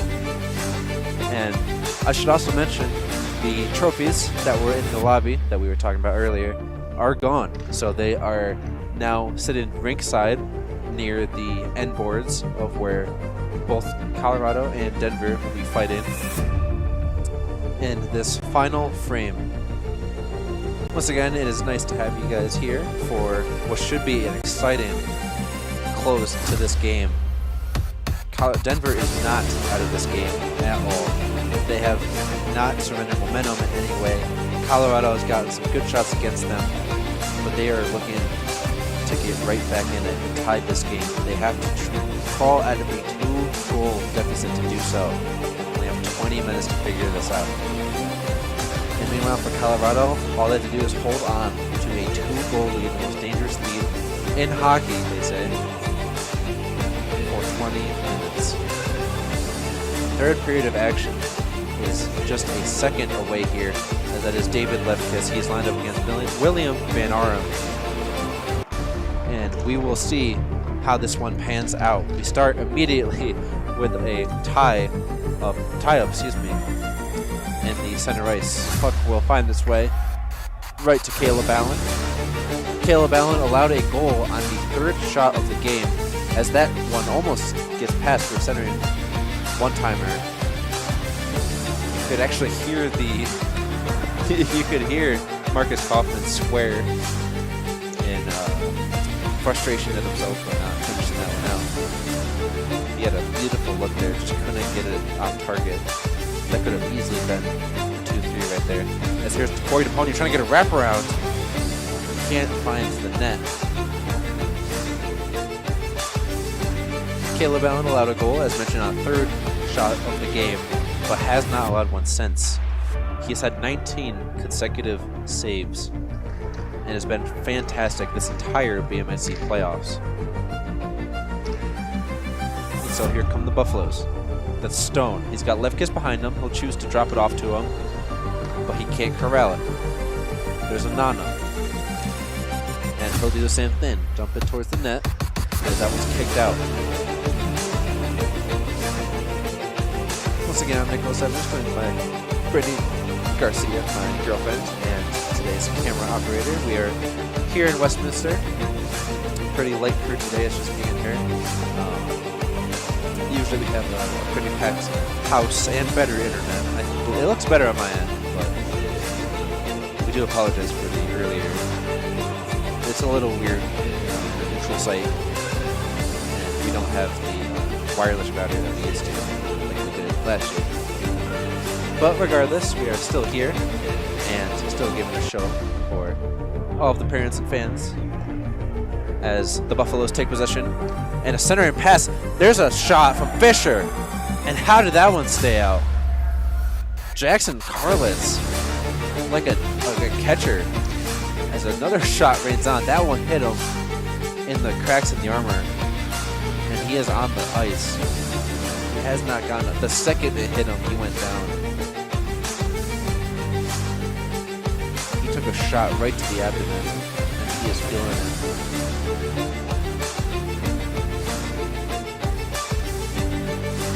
Goalie pads are very good nowadays. They're not perfect.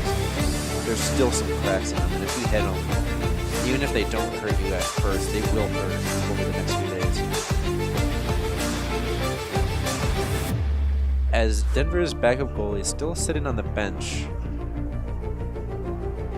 Carlos, I think he's signaling that he's going to be okay. Just needs a second. But you can tell the second that hit him, he went down on the ice. If that's not the toughest position in sports, I mean, look at him crawling up. He wants to get back in it. How about Brick Fisher? His shot right before that, Jackson Carlitz, like a catcher, hit that top part of his mitt,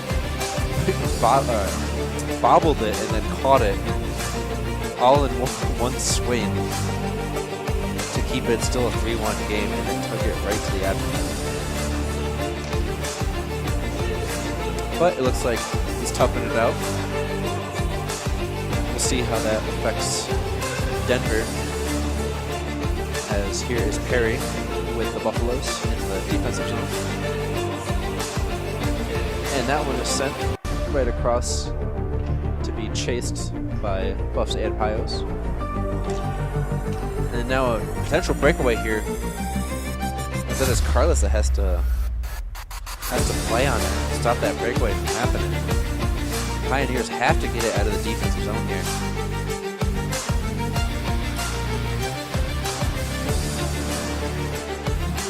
As the intro music is still playing, I am not a good producer today.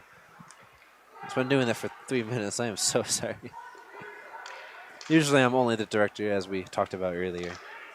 Usually I don't have to do double duty, but I hope I've been doing a good enough job today, as that shot weak on target will start an offensive zone draw for the Pioneers. Yeah, a bit of an off day for me. I'm usually better at directing, but we're trying to make it work. I contacted 14 people.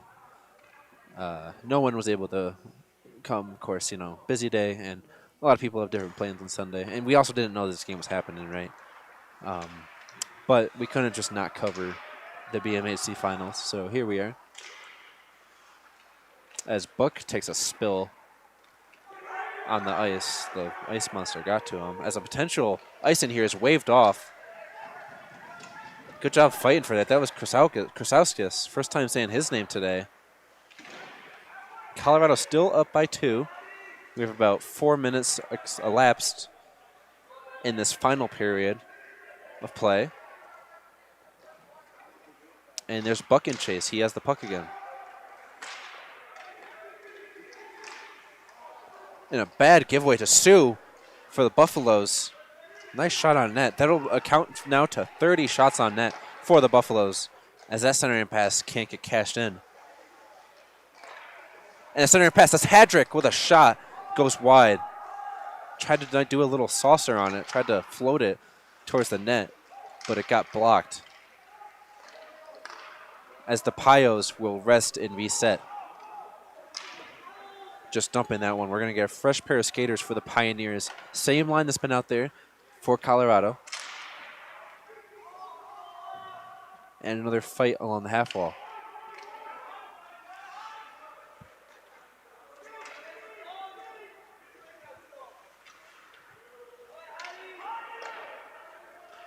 "15 minutes to go in the BMHC final of the 2025-26 season.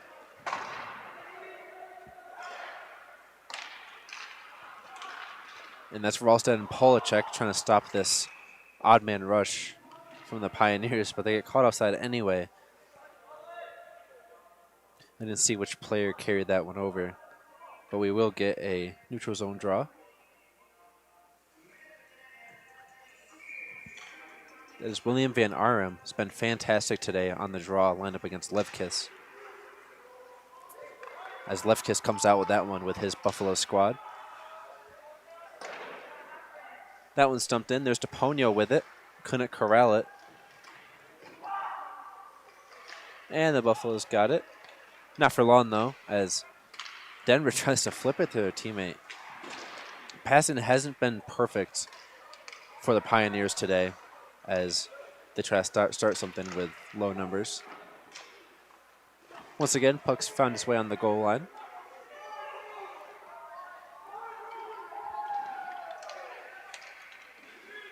Nothing. They're the Pioneers with another shot, and that one's gloved by Allen. Pioneers doing good getting back in this game. This game is all but over, 14 minutes to go. Still a good amount of time to get that within one and then get that equalizing goal. The Pioneers have it in them. These are two heavyweights in the BMHC.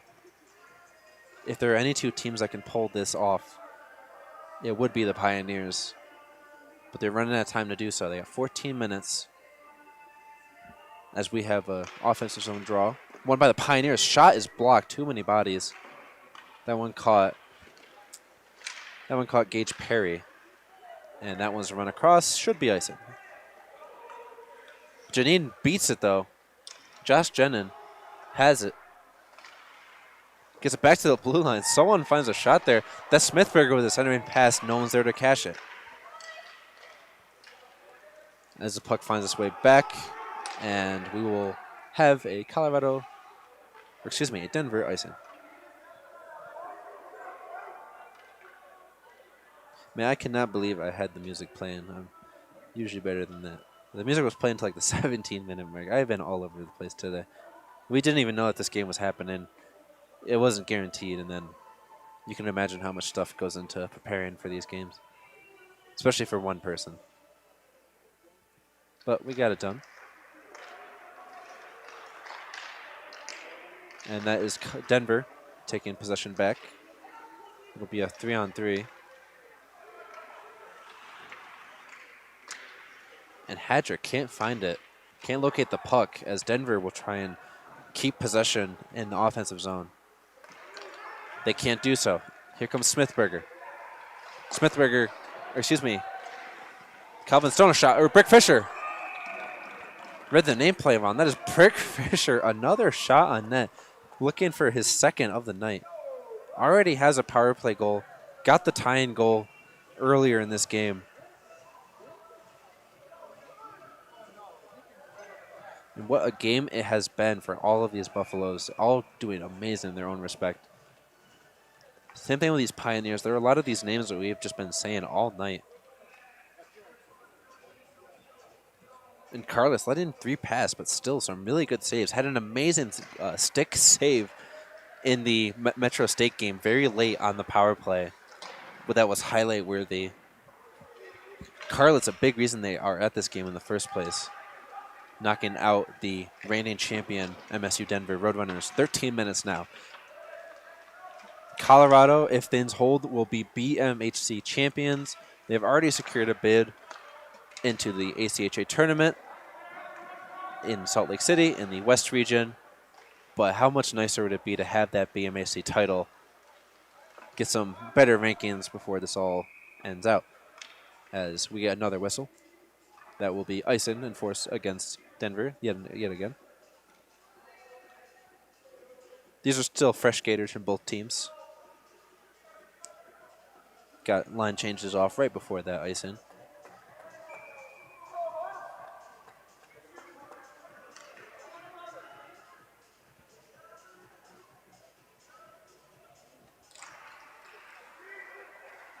Once again, you'll notice the ribbons. There are teal-colored ribbons as here comes a breakaway opportunity for Denver. Slowing things down. They'll get a quick shot off in Caleb Allen's direction. Both teams wearing ribbons on the back of their helmets. That is for Isaac Neff's mother, who is currently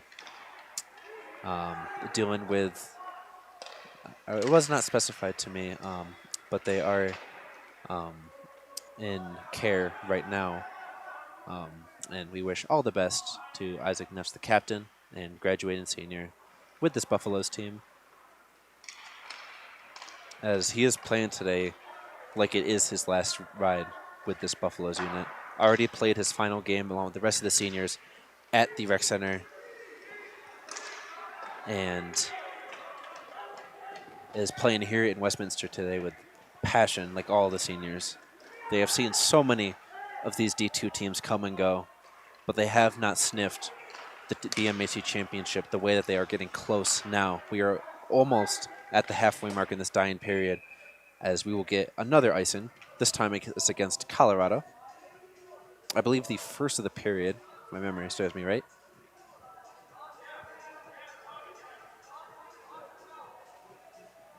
We hope you've been enjoying today's coverage of the BMHC finals. I apologize again for the dropped frames and frame rate, things like that. It was just not having a hot spot the way that we usually do. Our computer and, broadband and all that have been fine, but unfortunately there's no guarantee of good internet in neutral places, as That shot is handled by Caleb Allen. He'll stick that one right into the netting.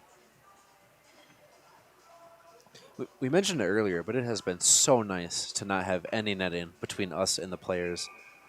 We never have that at the rec center, and it's been a treat. Although we did have one puck go kind of close to us.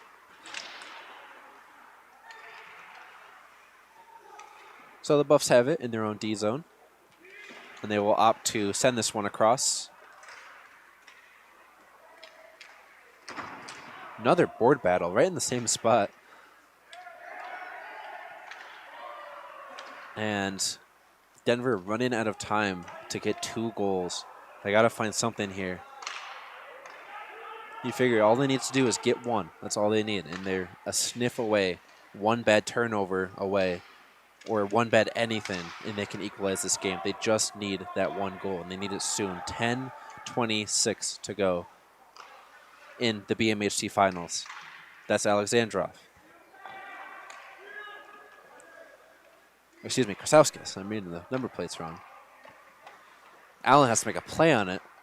Almost gives it over to a Pio there. That would have been a disaster. As another turnover, here are the Pioneers. Good stick work there from Smithberger to stop that from happening. So here come the Pioneers. They're behind the goal line. That's Smithberger in chase, trying to prevent the Pioneers from starting anything here from behind the net. As it finds its way to Alex Buck, who will chip it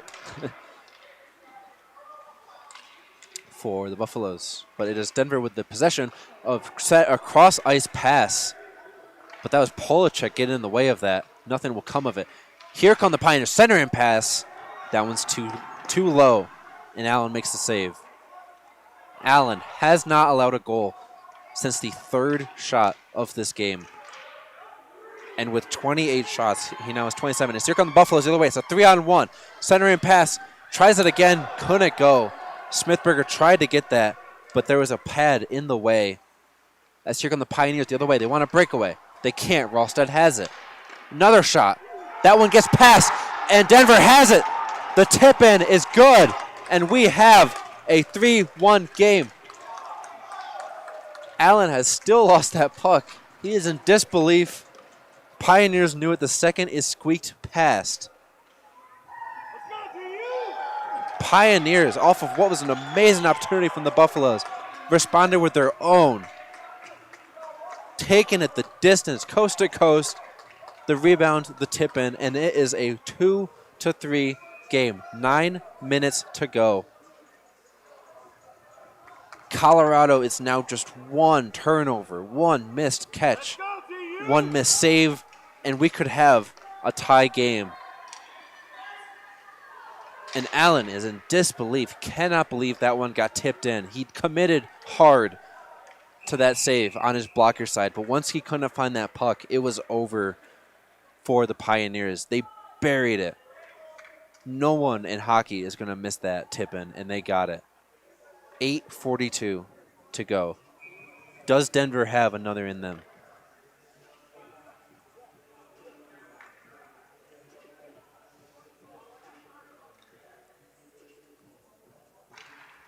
Shots 29-35 in favor of Colorado as they couldn't get one there. Denver comes it the other way. They don't have numbers. I thought that was all. Alexandrov tried the body check and got rocked in the process with the counter check as they ran that one back towards center ice. Denver's slowing things down here. They're just waiting for their chance. The second Colorado makes a mistake, they're going to capitalize. They might hear it. 2-on-2. Here come the Pioneers. Centering pass is disrupted, and it won't come. Here come the Buffs. Center ice. Once again, Denver's just waiting. All Colorado needs to do is make a bad pass or lose that puck, and Denver is going to pounce on them. And that's another way. They're trying to do those long passes. They're trying to get that, caught them off guard. The second you take your eyes off of one of those attackers, they're going to get that odd man rush going. Here's a 2-on-3. That one's blocked. Good defense from Gage Perry. That is the second time he has stopped a breakaway, as He gets tripped up in the process. Perry, excuse me. His shot is blocked. That is a penalty that will be enforced against the Pioneers. You saw Gage Perry getting tripped up there. And yes, they will give a call for that. The referee of this game has been very far behind the play, more than I'm used to. But I guess you have that luxury when you're directing the game like I usually do, that you can see the whole rink, not just the play. So that will be a power play for the Buffaloes. That should shave off 2 minutes with a man up. They can shave off 2 minutes here if they play smart, as that's Isaac Neffs winning it for the Buffaloes. That's Stone dropping it off to Sue. Sue's at the circles. Now it's at the point. That's Alexandrov. And he'll dump it off for his teammate.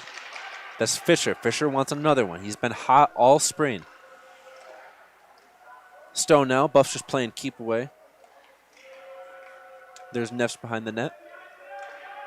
And some really good keep away here from the Buffaloes. They're actually booing because of that. As we get a clear here. DU fans booing the keep away. You can see how conservative Buffaloes have been.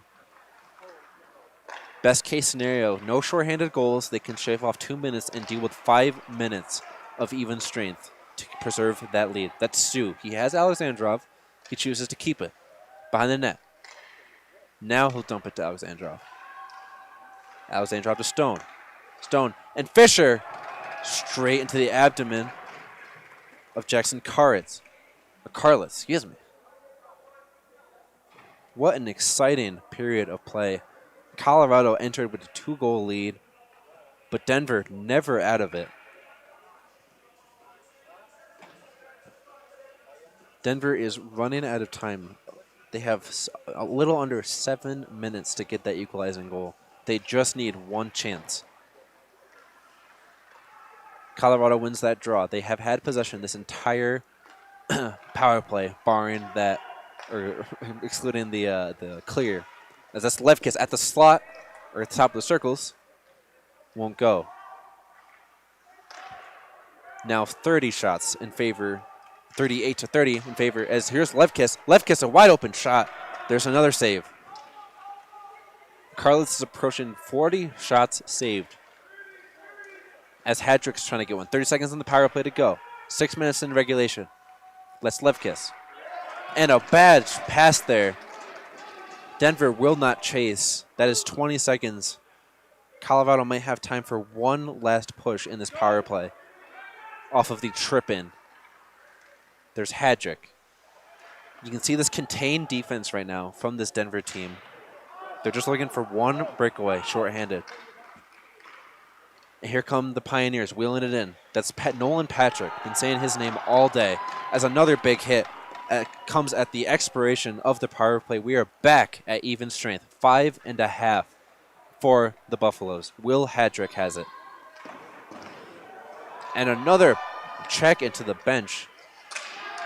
Another no call will come as we have 3 players tangled up at the top of the screen.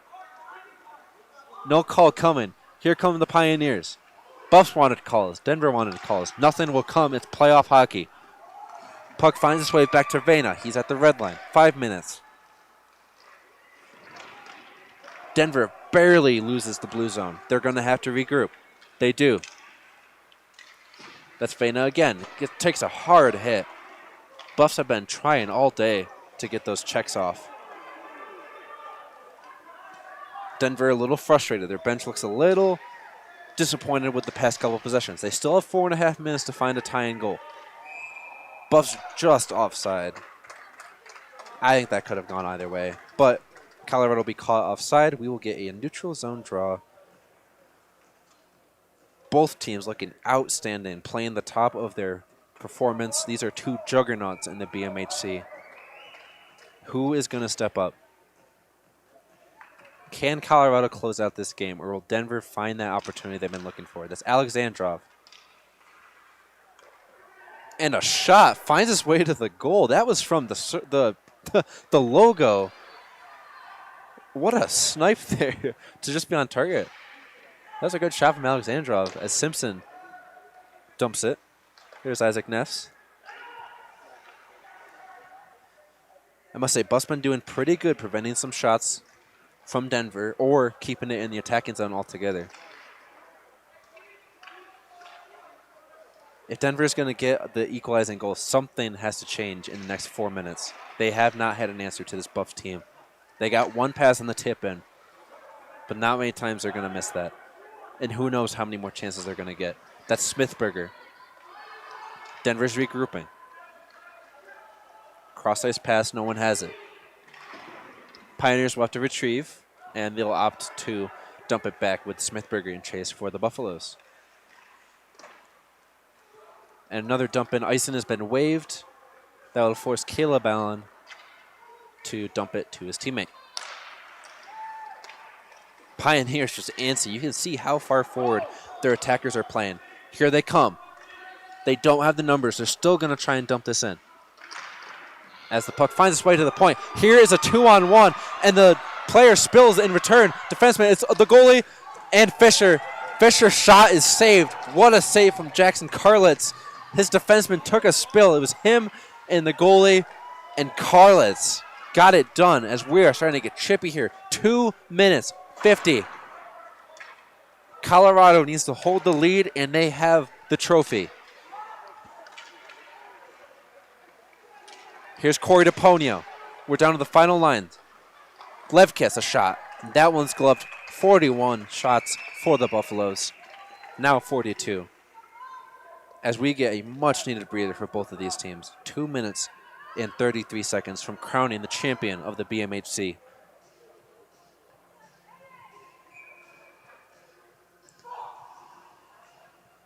What a game from both of these teams. Denver has been unreal. So has Colorado. As that was Ralstad in chase, forcing the Pioneers pass. Can the Pioneers push here? They dump it in. No one's in chase. They keep the blue line, but a hard hit as they lose it now. Here comes a 2-on-3. That's Levkis. He has Clark. Levkis will keep it. He goes coast to coast now. He's past the goal line. And a shot in front, center and pass. That was Buck who got a golden opportunity. That one's deflected. Jackson Carlitz has shut the door on this Buffs team. Can his offense give him a favor in return? Nice back check there. That was Krasauskas again with that physicality. Here come the Pioneers. 2 minutes now in the game. 1:30. Here come the Buffaloes. Buck, he's wide. That's Sioux fighting for it. 1:30. Denver has 90 seconds to figure this out. They try to go cross ice. They retrieve the puck, but it's a good stick work there from the Buffaloes. 3 are containing. Colorado is playing as far back as you can go. Here come the Pios. Losing possession, that was Vena. Buffaloes are playing major defense. 1 minute, 4 seconds to go now. Stone has it. He doesn't take it. The net is not empty yet. Carlitz is still in the net. Denver has not had sustained possession yet. 50 seconds. 50 seconds. The net is empty as we get a much-needed whistle because I forgot to change the empty net. Hold on. It's here somewhere.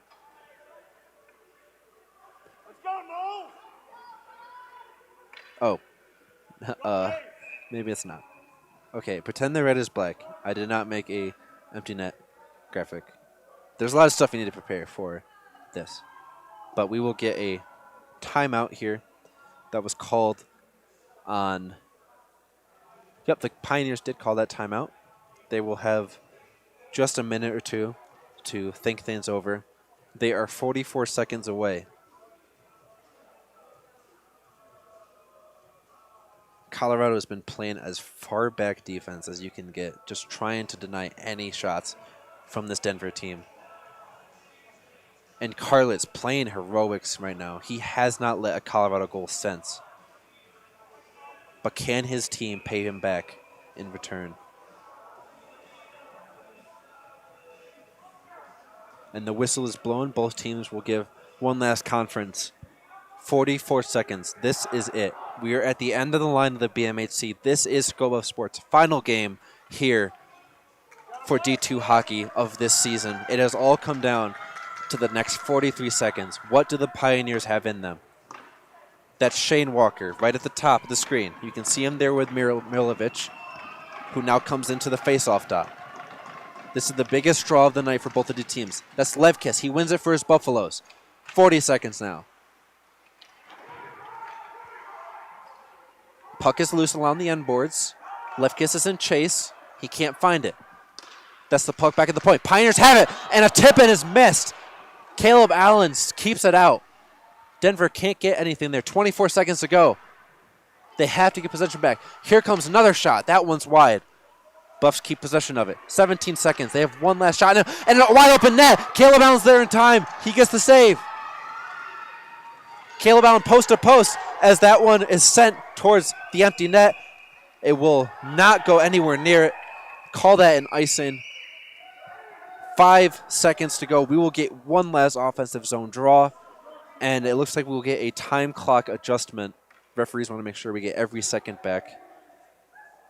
Caleb Allen had to recover, contort his body, and make the save. He went post to post as we will get exactly 5.4 seconds left. What a save from Caleb Allen. What a job by the defense. Do the Pioneers have it? That's Mirilovic. He's jumping on the draw. That's against Levkis. 5 seconds to go. Oh, 7 seconds now. They adjusted the clock. The draw. No one has it. It's loose along the end boards. 3, 2, 1. No one can find it. That's game. The Colorado Buffaloes are champions of the BMHC. After so many years of trying it, they haven't done it since 2017. They have conquered this demon. It's over. For 7 years you've been waiting to hear it. The Colorado Buffaloes are champions again of the BMHC. And what a team to do it with. That was no fluke. Colorado clawing their way through this season. And who else to take it but all of the heroes that we have had on this Colorado squad. And what a season. And what a fairy tale ending for them. And this is only the start. Regionals awaits these Buffaloes as we get another. It is a tag sale out there. There is equipment everywhere. Colorado, all of these seniors that knew exactly how these past seasons have gone. And it all has amounted to a well-earned BMHC title. They are champions of the regular season BMHC, and they are champions of the playoffs. And Denver, what a game for them. They were in it until the very last second. They were one missed save away from Caleb Allen getting that to tie that game and force overtime. As we will take you to the PA announcer to present the 2 trophies for your 2026 BMHC champion, Colorado Buffaloes.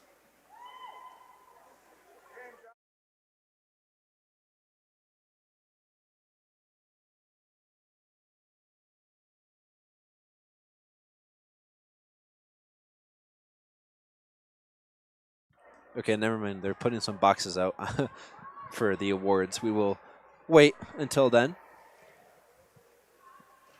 In the meantime, what a performance from both of these teams. And there's Isaac Neffs. You got to imagine what this game means to him. All the best to his mother and giving her the strength. And for his family to get through what they are going through. And to be seniors, to have so many struggles, to see 4 long years. Some have been here for 5. Seeing what they've seen, being frustrated. This was their last dance, and they delivered.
The top 16 teams go. The first day there are 8 games, the second day there are 4 games, and the winners of those 4 games attend nationals on behalf of the West region. So congratulations to certainly CU for getting there, and we hope for you for joining us.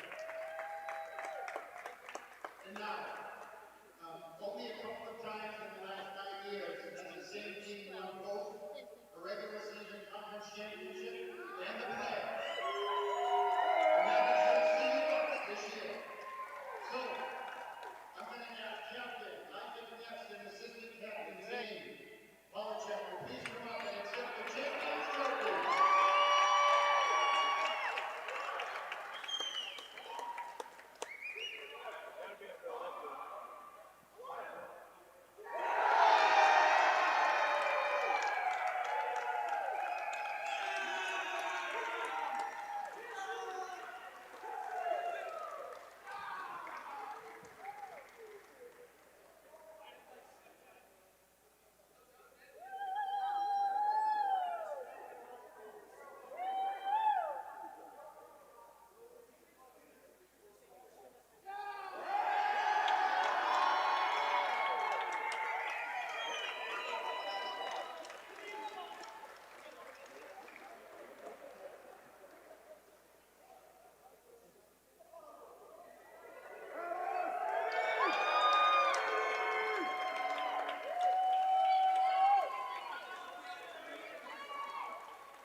You're wearing the gear.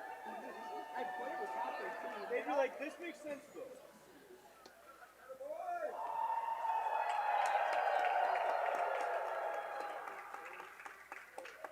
Go, Buff! Go, Buff! Go, Buff! Go, Buff! Go, Buff! Go, Buff!